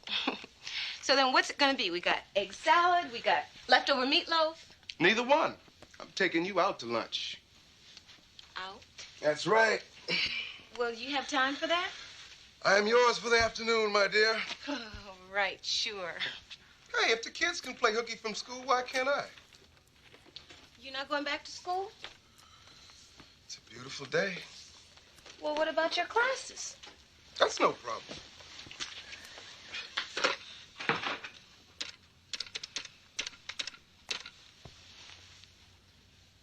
Yes, Miss Buchanan, please. David Mackey. Hi, Sybil. David Mackey. My back went out this afternoon, so I won't be back in. No, nothing serious. Just a little painful, you know. Okay, thanks. Piece of cake.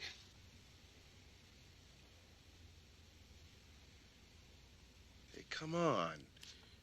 Haven't you ever had one of those days where you just didn't feel like facing it? So it's not your back. David, what's wrong? Nothing. David. Nothing. Your back is fine. You're lying and you're depressed. Now, what is wrong? God, baby, you just don't know how much I dread going back to that place. Why? What is it? Oh, I don't know. The students, the violence, the bureaucracy, the sameness. God, I hate it. I hate it.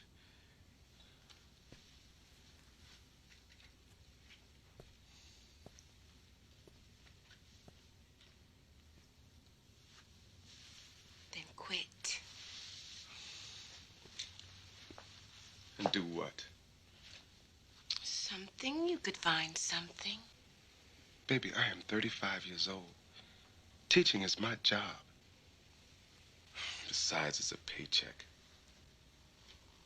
A paycheck? Is that all it is? It's enough.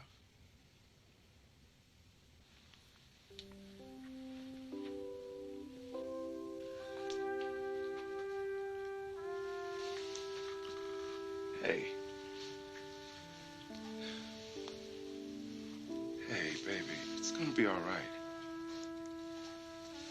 Hey, it's gonna be fine. Look, all I need is a little time to cool out, and I'm gonna be fine. I'm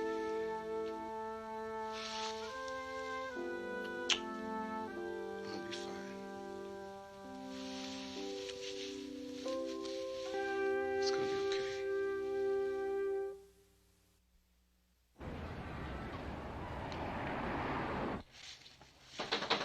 It's open.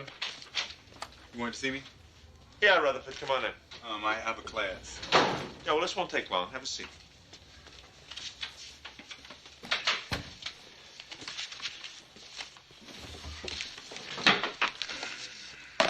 So, what's going on? What do you mean?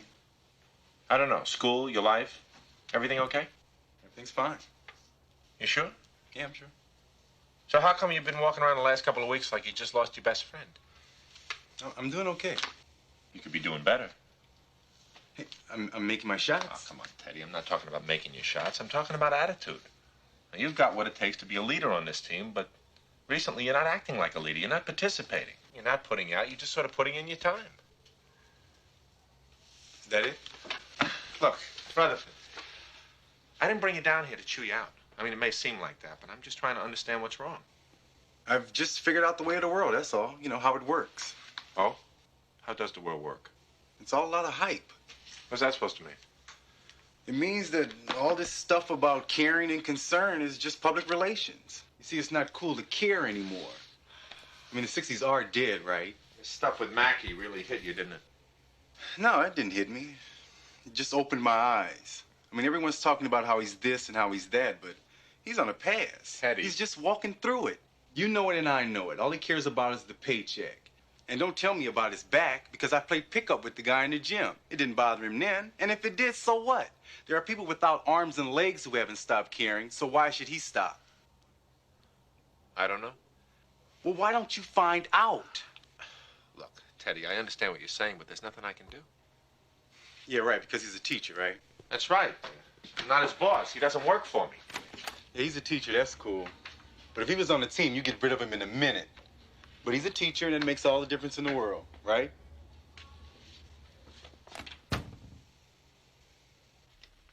Come in. Hi. Hi. Listen, I gotta talk to you. We got a problem. So what else is new? Look, it's killing me to tell you this. What? David Mackey isn't teaching anymore. What do you mean? I mean, he's going through the motions, but he's just not teaching. He doesn't care. Well, that's a pretty serious accusation. I know. Caring is a very subjective kind of thing. I know that, but there's nothing subjective about what Mackey's doing. David Mackey has a lot of pride, Ken. I know. So why would a man like that stop caring? I don't know.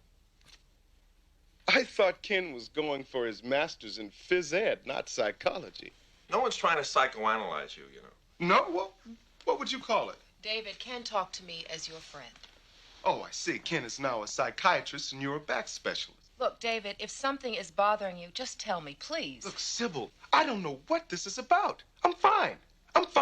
The record shows otherwise. No, the record shows that I've missed a couple of days because of my back, and that's all it shows. And it won't show that again. What's the point of showing up if you're just going to phone the teaching in? You got a hell of a lot of nerve. For crying out loud, you're handing out free grades. Now, wait just a minute. I don't have to listen to this. Half of the school is clamoring to get into your class, and the kids who care are trying to get out. Who said that? One of my ball players. No, the whole team says that. Well, I wouldn't exactly call your team model students, Yeah, Reed. well, I'd call Teddy Rutherford a pretty damn good student, and he was sitting in my office this morning looking hard and cynical and disillusioned. So there's one kid who's just stopped giving a damn. Look, my teaching methods are my own, and I've got 12 years to back them up. Listen, Dave. No, you listen. I am a tenured member of this faculty, and I will put my 183 days in a year grading papers and conducting classes the way I see fit. No more, no less.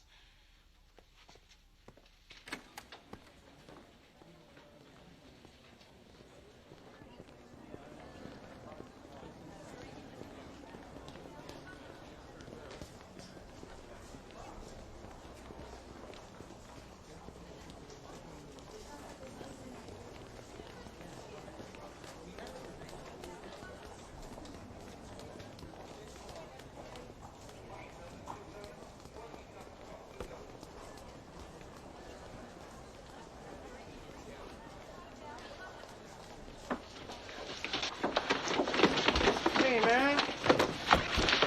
You could have knocked me down the stairs. Man, I'm sorry. Sorry.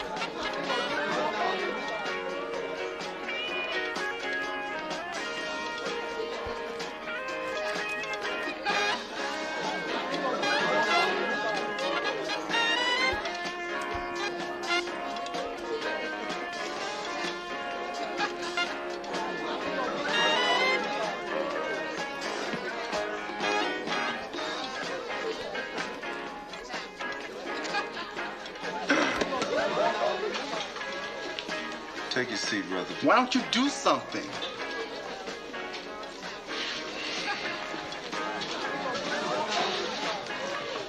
I said take your seat. I'm going to the library. It's too noisy in here.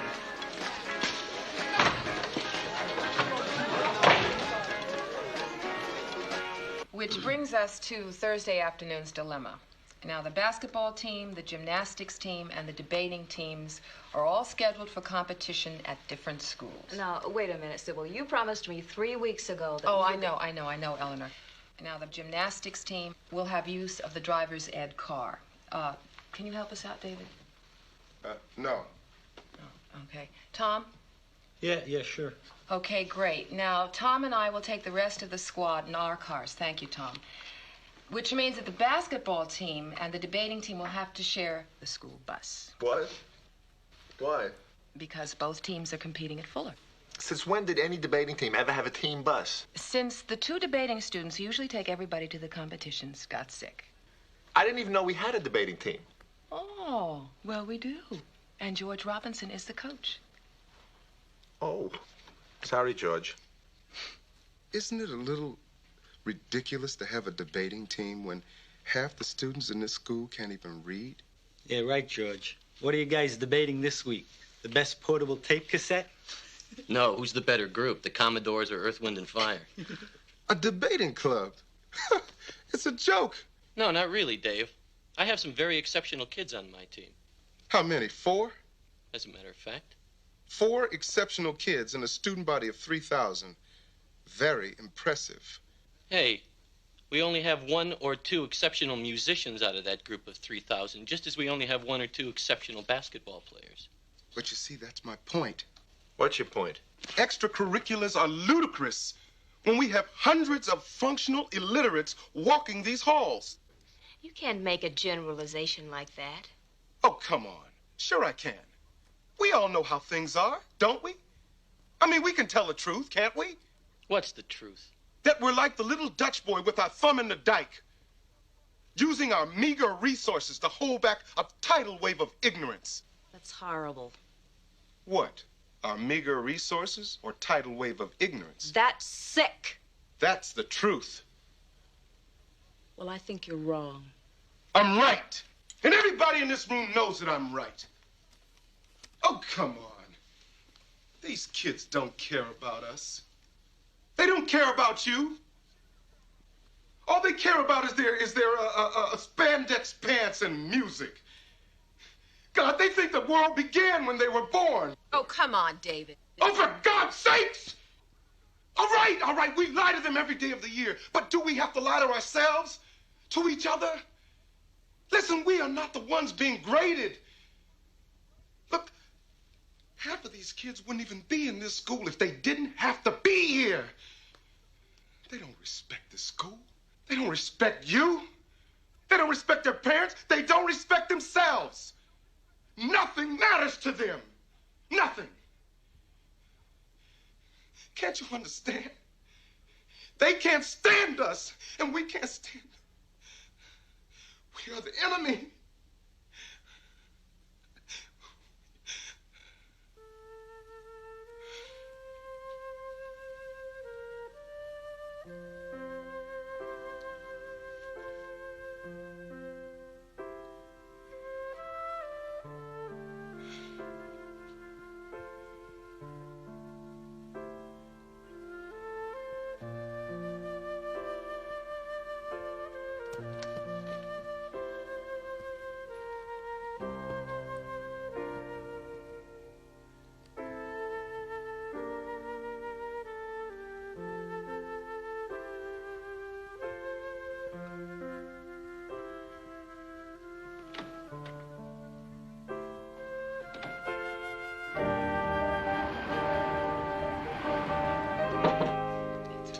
Come in. You wanted to see me?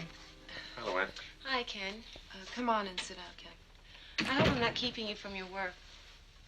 No. I asked Sybil to call you in because I know that you're a friend of David's and that you care about him. How is he? He seems better. We went to see a doctor. What'd he say? He said that David has all the classic symptoms of combat fatigue. Combat fatigue? You talk like he's just back from Vietnam or something. He called it teacher burnout. Burnout? What does that mean? Means that David is suffering from a combination of mental and physical exhaustion. From what? Teaching? From teaching? Just from teaching. Evidently, it's happening more and more frequently. After 12 years, it caught up with him. So what can we do for him? Well, for starters, I've given him an indefinite leave of absence. Where is he now? Clearing out his things.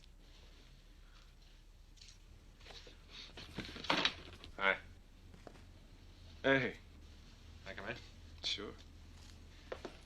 You heard, huh? Yeah. Listen, I just want you to know how sorry I am about Oh, no, don't be. Really. He was right. Oh, you'll be back before you know it. Nah, I don't think so.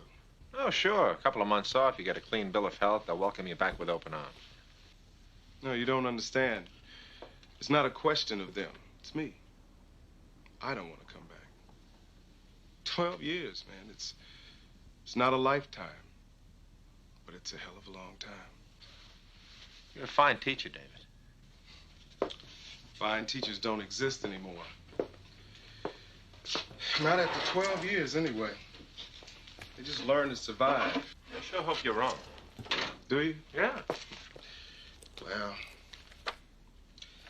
you know, I used to believe that if you cared deeply enough, you could change anything. Apathy, ignorance, anything. Yeah, I still think that's true. You tell me that the students haven't changed since we went to high school, and I'll tell you you're living in a world of fantasy. Not all of them. Enough.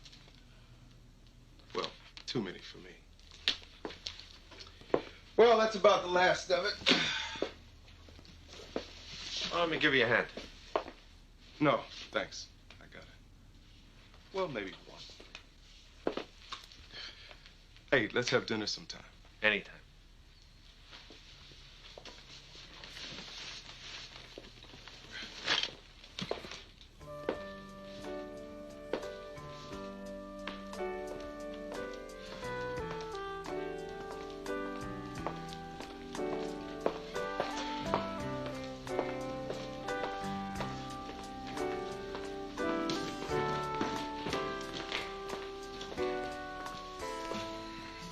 Rutherford.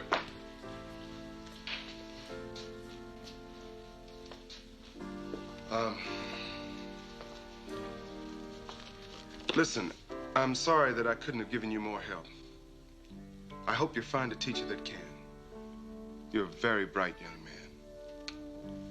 Hey, good luck to you. Thanks.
The date stone, remember? You do. Tomorrow night here, the alumni game. Why didn't you ever call me in high school? I didn't have the guts. You sing God Bless the Child better than anybody. Are you a singer? I'm trying, but it's rough, you know? Yeah, I know.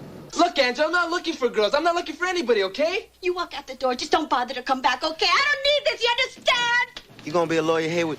Are you gonna move uptown or what? No, man, I ain't going nowhere. You know, I'm gonna be here. Baby, I think it's time.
make it short and sweet today. Hey, what's she look like, Coach? No, I don't have the date stone. Remember, you do. Tomorrow night here, the alumni game. Yeah, well, I can tell you one thing. When I get out of here, not even Bo Derek Cassell could bring me back. The way I understand it, Fowler, hey, with your grades, you're never getting out of here, so there's no problem. Hey, Coach, the old guy's gonna show. Yeah, it looks that way. All right, Salami, you finally got a haircut after 3 years. It's about time. The old guys is right, because there ain't no way in the world they can beat us. You forget, Mitchell, I have seen you play defense, remember? Are you kidding? We'll run them off the court. Don't forget my reputation's on the line. I don't want the old guys to think I'm slipping. Let's have a full court drill, and that'll be it. I want the first team on defense, second team play offense like you mean it. Hey, Thorpe, what's the matter? You need a special invitation or something? I was just thinking. Yeah, about what? No, it's too bad Jackson ain't gonna be here. Let's go. Go.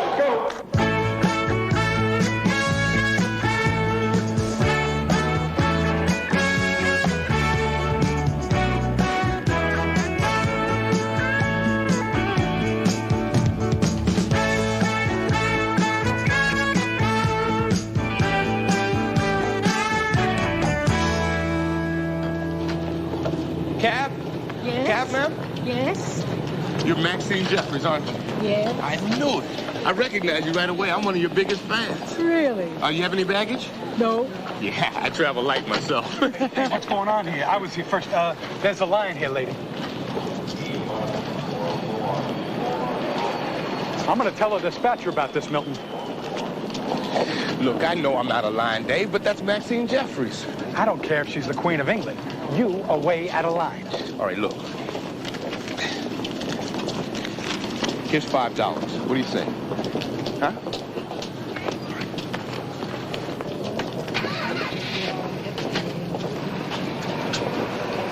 Hey, Marie, taxi? No, thanks. Say, where's the bus? Thank you. Maxine Jeffries. I recognized you right away. Really? Yeah, I saw you on TV, one of those talk shows. Well, not to mention album covers. I've never had a cabbie pay to take me for a ride before. Yeah. Well, like I said, I'm one of your biggest fans. I saw you up in Oakland at a concert a couple years ago. You live in Oakland? Oh, no, I'm from down here. I just went up there for the concert. I hope it was worth the trip. Are you kidding? You sing God Bless the Child better than anybody, except maybe Billie Holiday. Oh, thank you. Them that got shall get, them that's not shall lose. Are you a singer? Oh, well, yeah, I'm trying, but it's rough, you know? Yeah, I know. So, where to? Downtown. You here for a concert? No. A funeral.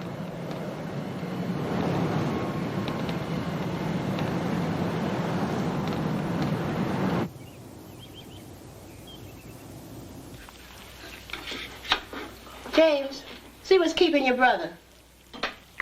Jackie? I can holler, James. Hey, Jackie! Jackie, get your little... All right.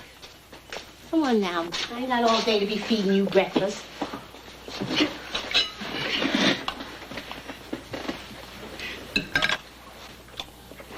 Eat up.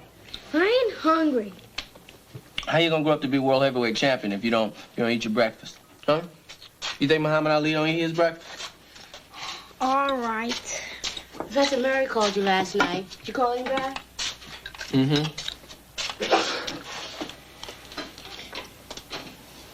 My eggs are cold. That's because you left them sitting there all morning, boy. Nothing wrong with these eggs. Eat your breakfast. So what did the professor want? Oh, nothing. You're doing all right in class, James. Oh, yeah, Mom. I'm doing fine in class. I'm doing fine. Then why did the professor call? You want to talk to me about some job? A job? Can I go now? Yeah, go ahead. Don't come through the park on the way from school today, okay? All right.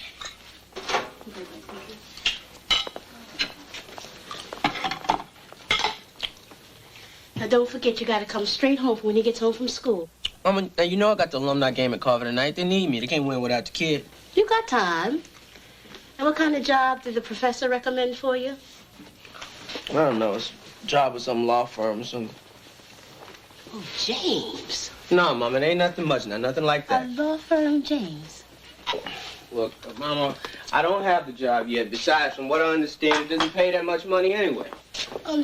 Now, that ain't exactly the point right now, is it? Well, I'll see what happens, okay? You have a good day, and you be careful on the bus, all right? All right.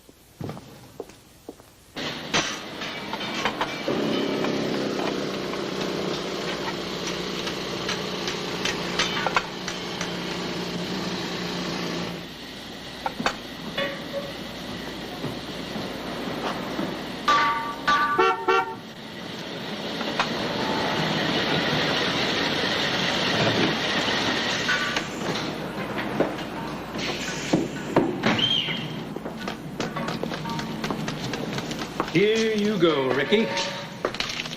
Thanks. Oh, I'm taking you off the night shift, if that's cool with you.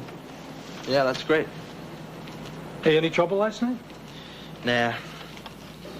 Just kind of wiped out is all. Hey, how's your wife? When is she expecting? A couple weeks. Don't waste any time, do you? You know, I remember when we had Mickey, just a couple of years older than you. I tell you, having a kid really changes things. Everything is different. You got two other people counting on you. Yeah. Vic will be here in a couple of minutes to relieve you. I'm heading downtown. You want a lift? The shocks you got? My kidneys can't take it. Take it easy.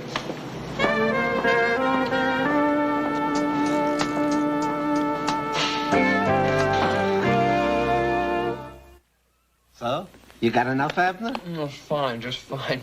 Give him some more. No, Grandpa, it's enough. Abner, they feed you all right over there? They feed you great, just great. Look at his muscles, huh? You can see they feed him good. So, how much time you got off? 2 weeks. You know, Coach Reeves called for us to tell you that they're playing a graduate game tonight. Alumni game, not graduates. You don't know the difference. He said, you know that, hmm? Mm-hmm. So what are you going to do with the 2 weeks? Well, I thought I'd spend 1 week here in town. And then maybe I'd beach it in Hawaii with a couple of the guys. Hawaii? Yeah. You told the coach you would be there tonight. What are you going to do in Hawaii? Why not? Because I'm not going. But they're your friends. You played on the team together. Grandpa, we may have played on the same team, but I wouldn't exactly say that we played together. Abner. No, Grandma, it's fine. Come on, it's fine. Look, I'm happy to see both of you guys, okay? You know, you look great. Great! Hey, doesn't she look great, Grandpa? Huh? Huh? Ooh, such muscles.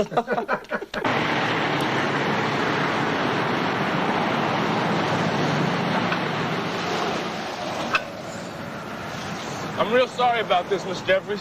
Oh, it's not your fault. Well, you're supposed to check the tires before we leave the garage. If you're in a hurry, I'll call the company. They'll have a cab here to pick you up. Oh, I got all the time in the world. I would have caught another flight, but I couldn't get one. Oh. What's your name, handsome? Reese. Milton Reese. You know, 35 years ago, I had a boyfriend named Lionel Sheldon. He looked just like you. He was handsome, too. Thank you. So, how do you like L.A. so far? It's lovely. You gonna be in town now? Just for the day. You just flew in for the... Yeah, that's right. Who died? I mean, if you don't mind my asking. Moose Terry. Oh, that was a long time before your time. Was he a musician? Yeah. Did you play together? Played and played. Yeah, Moose and me go back a long, long ways. Oh, yeah? Where was that? Apollo Theater, New York City, 1937. They used to have amateur contests there. Singers, dancers, musicians. Went and got a week's engagement with the band that was playing there. Oh, thank you. You're welcome. Did you enter the contest? I did, and I won. I'm not surprised. As a dancer. A dancer? Yeah. Chick Webb's band was playing there at the Apollo. You know Chick? Uh-uh. He was so great. Oh, his singer got sick, and he asked me if I could sing. So I sang. And Moose Terry was playing sax in the band. And we had a real sweet tooth for each other. Oh, we went out to Los Angeles to the Avalon Ballroom. And about 6 months later, we got hitched. And then about 2 years later, we busted up. But we've always still been the best of friends. Hey, look. Since I got this flat and everything, I'll just drop you off wherever you want to go, and we'll call it square, okay? Well, I got nowhere to go, except to the funeral. Well, in that case, how about spending the day with me, off the meter? Is that an invitation, Mr. Reese? Well, it's a request. I'd like to pick your brain, you know? About music, I mean. Well, I'd be delighted. That's the best offer I've had this year. Thank you.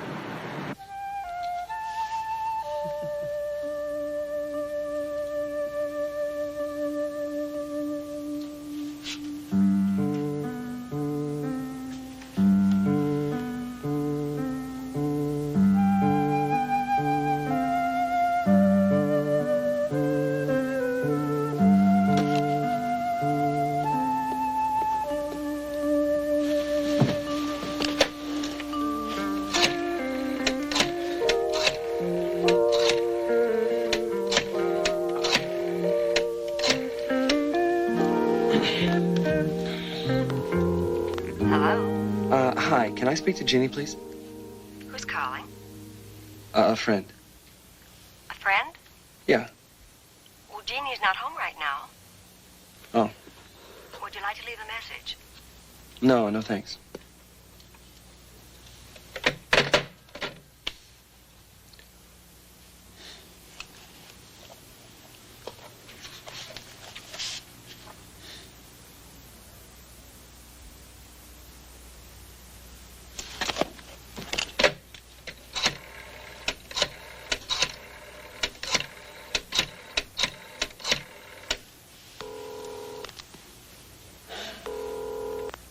Hello? Hi, it's me again. The friend. Who is this? My name is Abner Goldstein. Jeannie and I sort of knew each other in high school. I was on the basketball team at Carver while she was a cheerleader. Yes? Do you know how I can reach Jeannie? She works at Gelson's Cafe. Thanks. Oh, listen, she's not married or anything, is she? No. Thank you.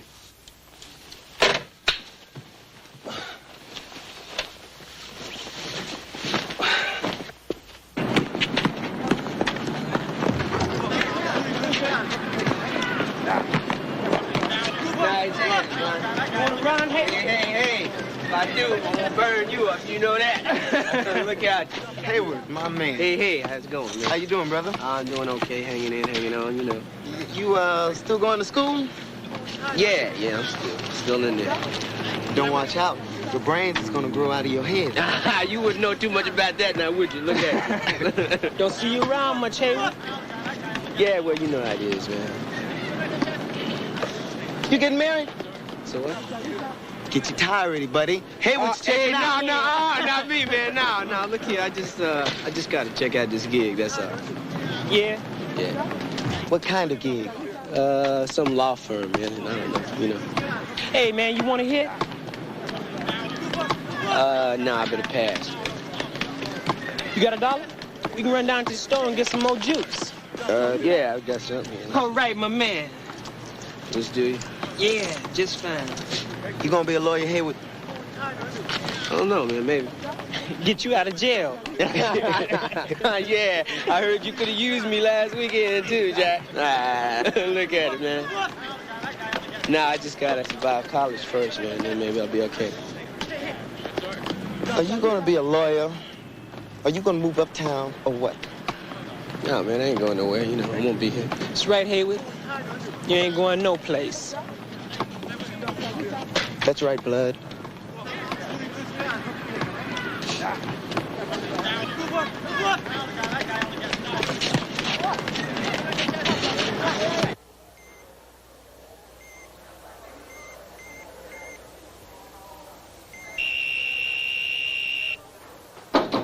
Yeah.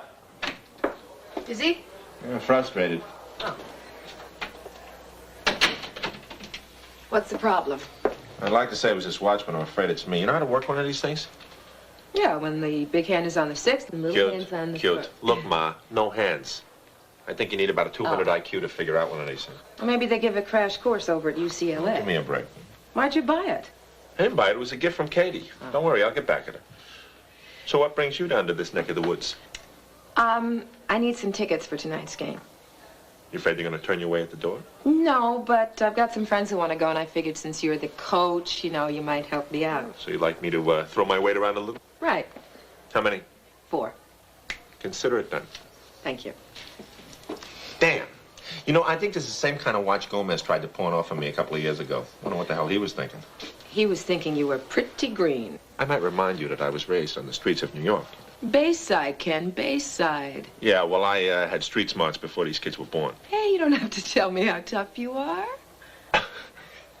You know, actually, I'm more nervous about this game tonight than I was for the city championships last year. Why? I don't know. I guess the kid's coming back, you know. Oh, I know what you mean. Yeah?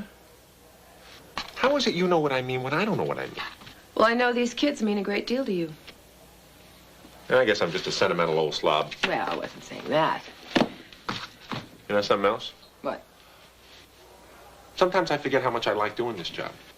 Not that I ever hate it, but, you know, the same thing. You sort of get in a rut, punch in, punch out, the same wisecracks all the time. I sort of lose perspective on it. And I forget that, well, we really are accomplishing something, right? I understand exactly what you're saying. You know the best thing about tonight's game? What? No matter who wins, I can't lose. You're all right, Ken Reeves. You think so, huh? Well,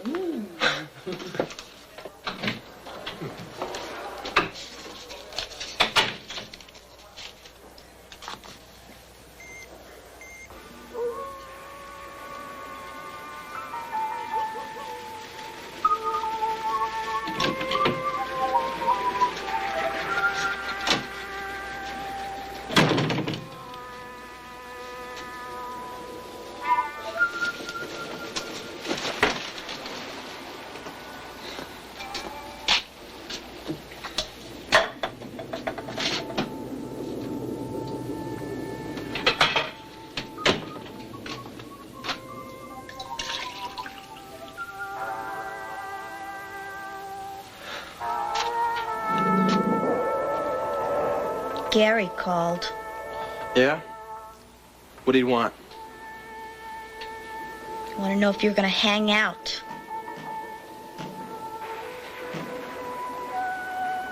Where were you? What do you mean? Where were you? I had business to take care of. I was waiting for you to go shopping. So let's go. I don't feel like going now.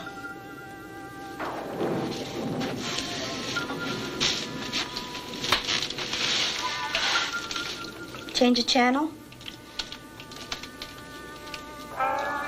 I'm watching.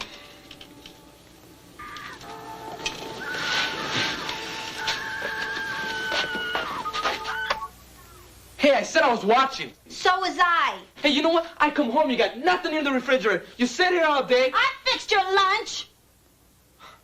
Yeah, so where is it? I threw it out. You what? I threw it out. That's right. I threw it out. You know what? You're crazy. Yeah, I'm crazy. I'm crazy. Why didn't you call me and tell me you weren't coming home? Hey, I told you I had business. Business? Yeah, what kind of business? Hanging out with Gary, checking out girls? Hey, look, Angela, I don't got to report to you, understand? I go where I want, when I want. Oh, no, you don't. Yes, I do. Oh, great. You go where you want, you do what you want. Well, I go where I want, and I do what I want. You're crazy. Where you going?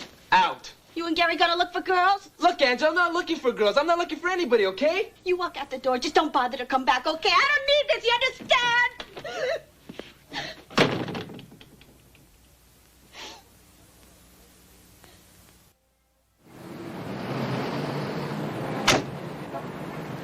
Jazz musicians came out here to work the movies, the Avalon, the Palladium, and this place.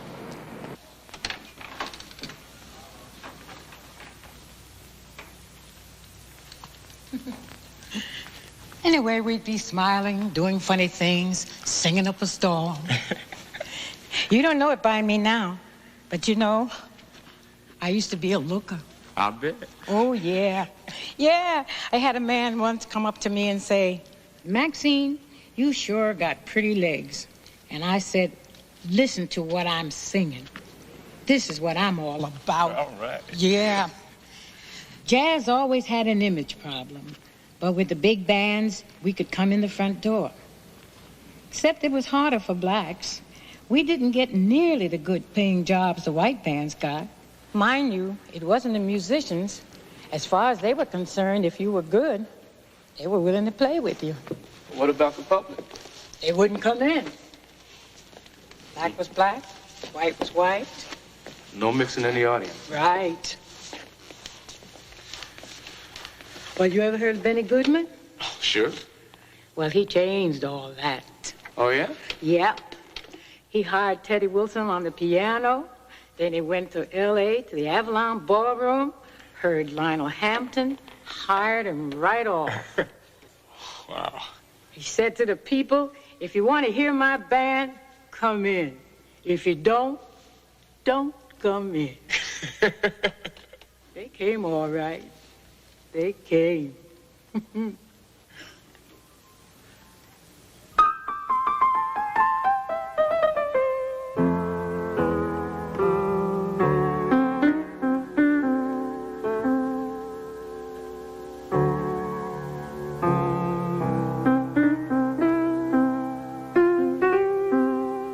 Well.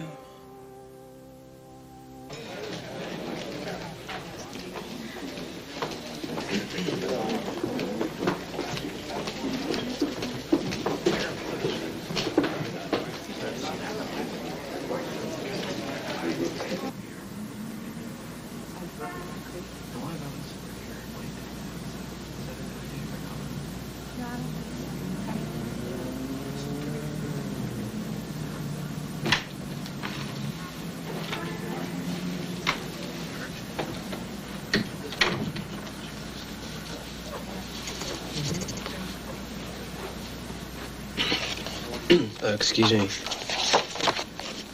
I was supposed to see Mr. Barter. And you are? James Hayward. Well, do you have an appointment? Yeah, I think so. I mean, I'm supposed to be, supposed to have an appointment. Hi, there's a James Hayward here to see you.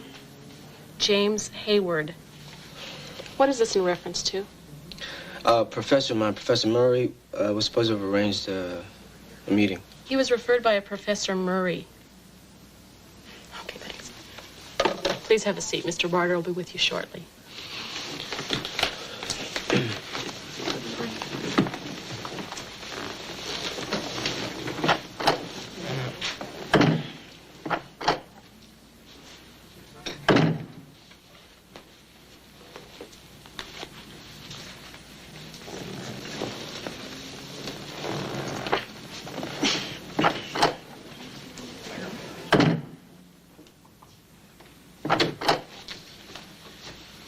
James Hayward? Yeah. I'm Ed Barter. I'm sorry, I seem to have gotten my schedule mixed up today. I forgot you were coming. Oh. No, it's all right. Look, I'm running a little late. Why don't we, talk over lunch? Okay.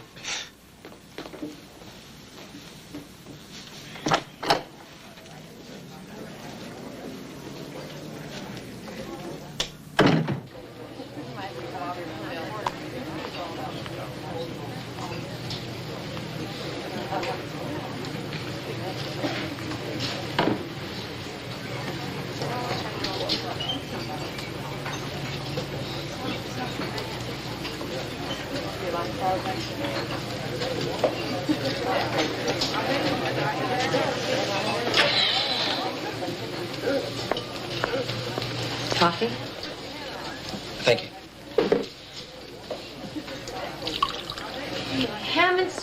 called the mayo, corned beef extra lean, 2 fries. Jeannie. Hi, it's me, Abner. Abner Goldstein from Carver High. I was on the basketball team while you were cheerleading. Oh, sure, yeah. Hi. Hi.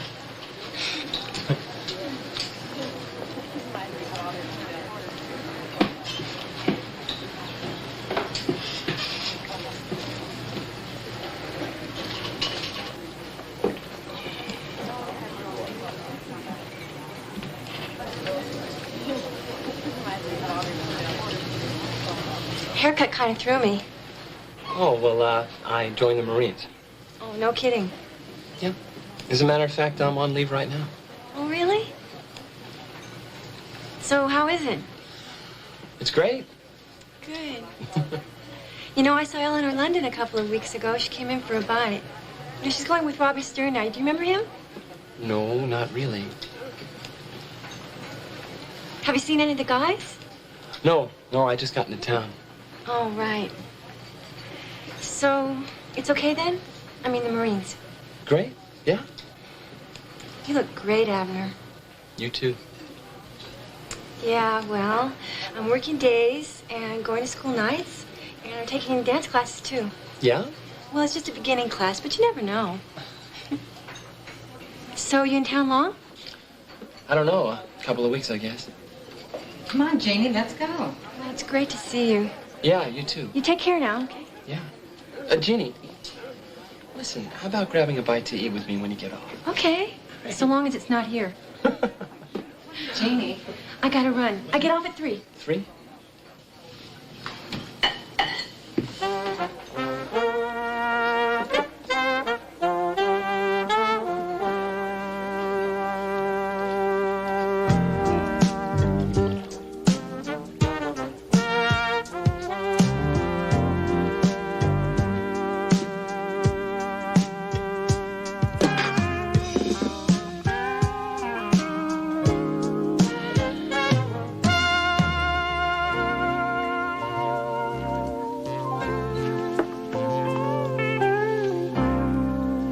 Nice restaurant. It's our executive dining room. Oh. So, what are you studying in school? Well, I'm taking a lot of different things, you know, English, sociology, political science. Good afternoon, Mr. Barnett. Oh, hello, Joseph. This is Mr. Hayward. Well, how do you do, sir? Hi.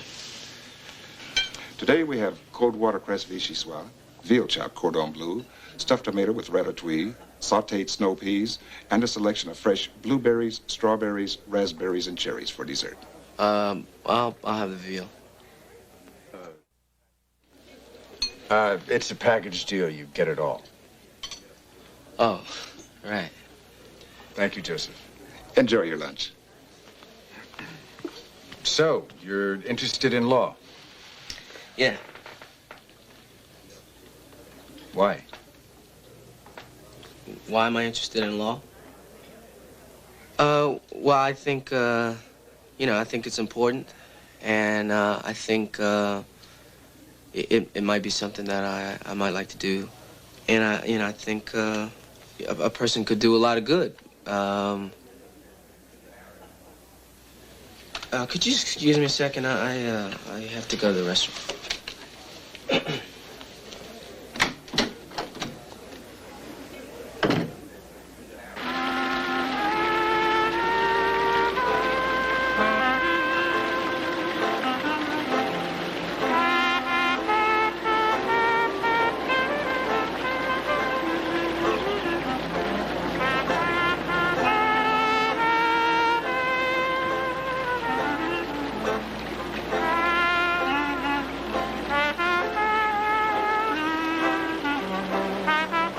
Okay? Yeah, just the way Moose would have wanted it. Just played a song, nothing fancy. You got all your people, Milton? Yeah. You're lucky. When you become my age, everybody goes. They just disappear. Yeah. You got a couple minutes? Yeah.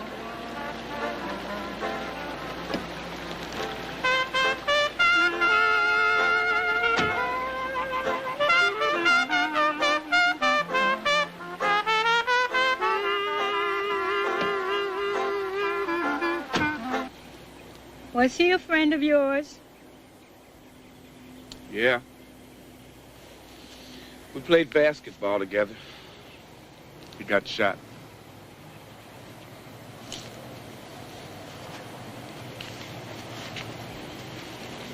Hey, Jack.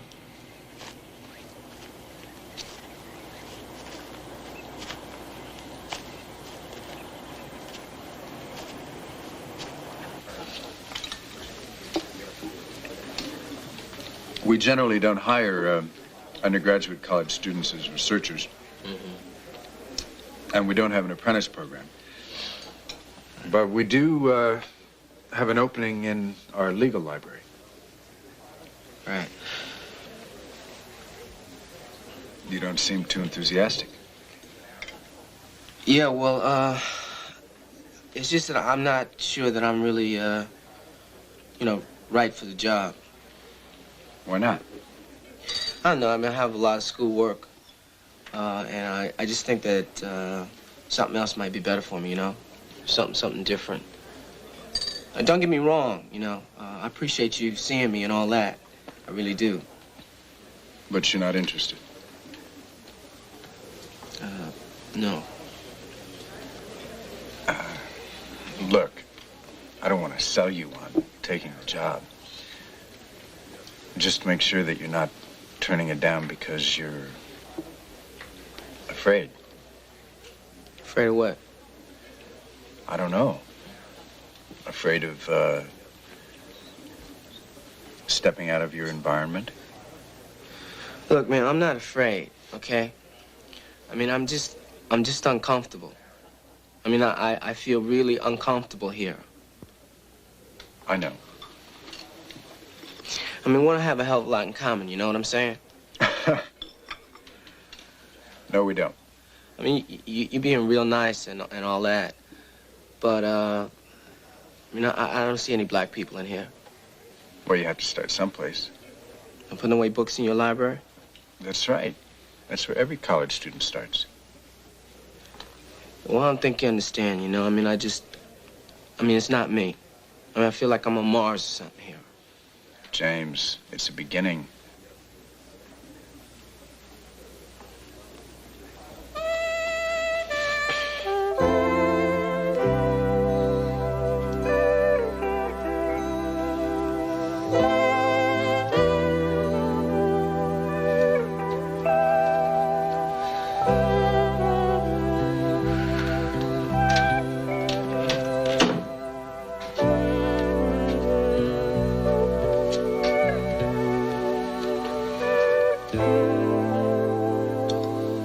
It's hard to believe that last year we were laughing, fooling around, having a good time.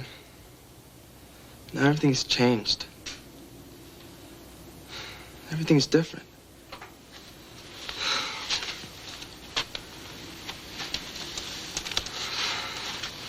When I was a kid, my old man got sick. I was afraid he was gonna die. I didn't think I could do it. Do what? Take care of a whole family. I was just a kid, Angela. That's how I felt. And like I couldn't handle it. And now here it is again.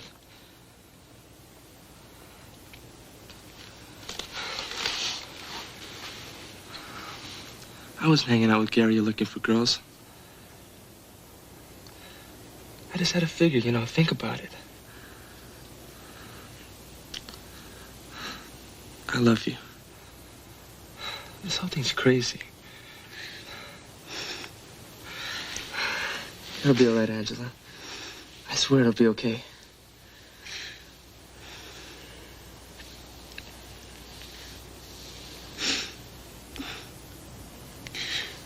It's time. Baby. I think it's time.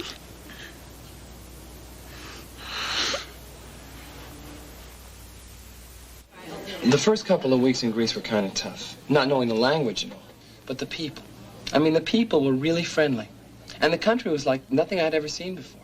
Groves of olive trees. Herds of goats with little bells around their necks. Sounds exciting. It was. Thank you. Gosh, you look so different. Oh, the hair. Yeah. Well, I cut it off just after the season. But it's growing back. Well, that's why I didn't recognize you.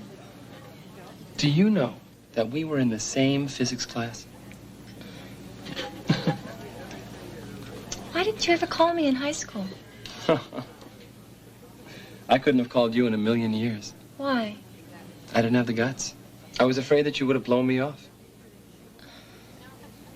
I probably would have. Well, you were so quiet. I never had a sense of who you really were. Well, I was pretty shy and scared. Me too. You? Don't look so surprised. High school was tough. Yeah, but you had everything going for you. All the guys were crazy over you. Oh, really? Didn't feel that way at all. You know, Carver's having an alumni game tonight. Would you like to go? I'd love to. Yeah? That's great.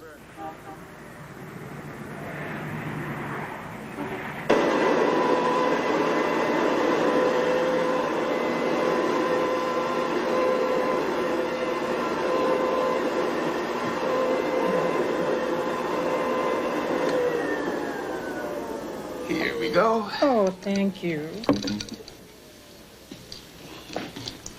Cheers. To life.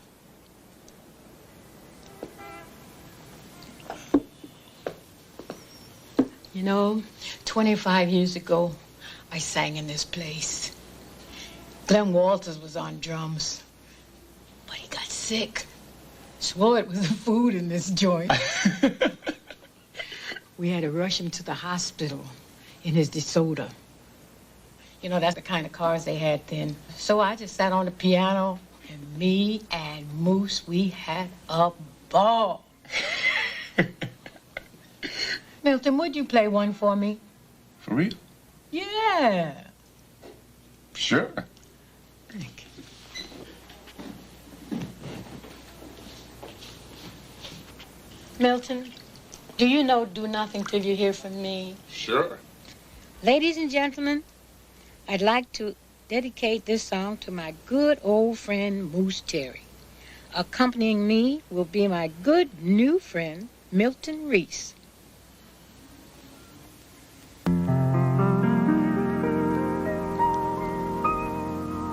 Do nothing till you hear from me.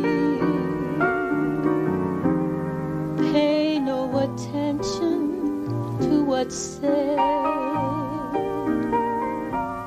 Why people tear the seams of anyone's dream is over my head. Do nothing till you hear from me. At least consider our romance. If you should take the words of others you've heard, I haven't a chance to. I've been seen with someone new. What does that mean? That I've been untrue since we're apart. The words in my heart reveal how I feel about you. Some kiss may clog my memory, and other arms may hold a thrill. But please do nothing till you hear it from me, and you never will.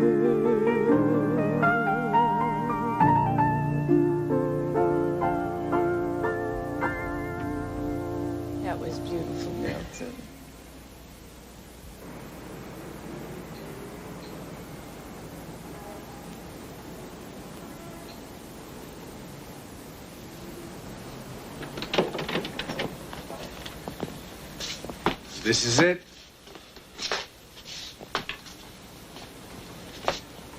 It'll take a while to get the hang of things.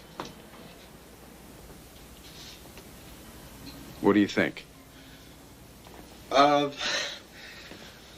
I think it's all right.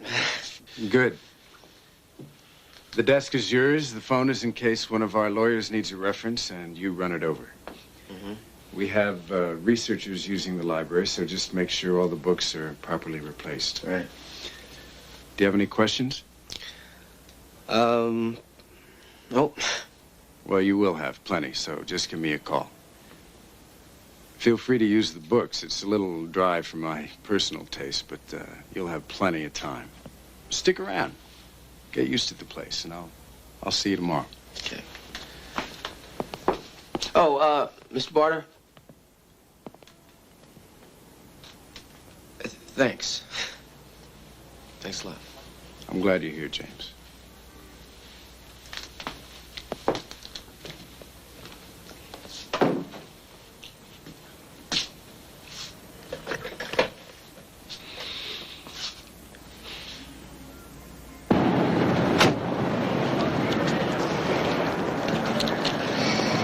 Thank you. Okay, you got the ticket and everything? Yes, and I had a wonderful time. Oh, me too. Oh, gosh. Now about the fair. Oh, no. That's on the house. I had just about the best day of my life today. Oh, come on now, Milton. This ain't the movies. Thank you. Now listen, you take care, you hear? And don't forget, if singing's what you want to do, you do it. Bye now. Bye.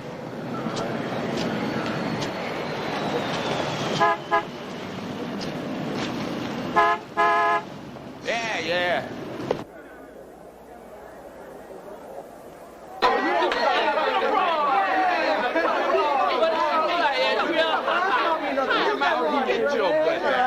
Hey, how you doing? Hey, listen, how the Marines, man? They're good. Well, what do they got you doing there? Jumping out of helicopters. No, they got you jumping out of helicopters? Yep. Please, look at the guns on him, man. No. That's cool, right? Hey, look good. Sweet. Hey, Milk, don't throw the meter, brother, please. Hey, what's happening? Hey, just keep it on, you know. Hey, so you still singing or what? Carrying a tune.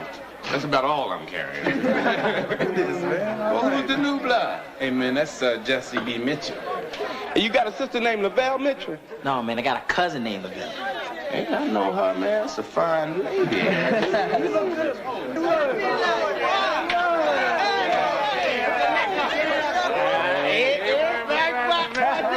How you doing, boy? Hey, a bim bump. What you talking about? What's happening, boy? Osteen. Hey, man, how you doing? Good. Sharpshooter now, huh? Lucky shot. Hey, my man, looking good, boy.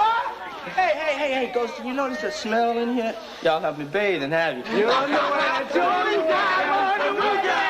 You guys. Hey, where's the coach, man? Where's the big white boy? Is he still yelling and screaming and going on? Tapping the whip, you know. Whack. Hey, where's Gomez? Hey, what do you want? Gomez will be late to his own funeral. I hear something about cracking the whip. Yeah, somebody said something. I'm out of school, Jack. I don't play that. Glad you guys can make it. Well, you're looking shape. Hayward? Hey, still looking good. You know, This for you. You stop. You never get out of school. Well, you want two like the old days? Thank you. And Vitaly, you hand out the rest of them and don't take one for yourself, all right? Let's go.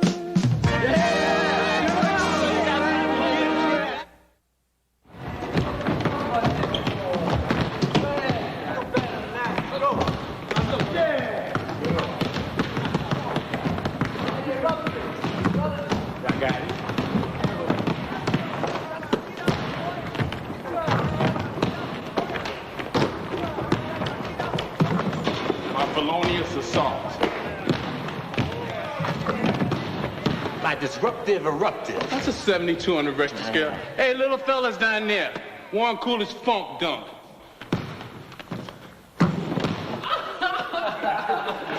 Hey, what you smirking at, Rutherford? Oh, nothing, just enjoying the little show. Well, how'd you like the funk dunk? It was all right. It wasn't bad. It wasn't good, but it wasn't bad. Oh, really? Well, would you like to grace us with your presence? Yeah, hey, show us what you got. Get him, Rob. Well, hey, you guys know I got the bad thigh. And then I got the ankle. The ankle's acting up. Yeah, I know. Not to mention I'm scared of heights. That's acrophobia. Yeah. But for you guys, I'll give it a try. Yeah, go ahead.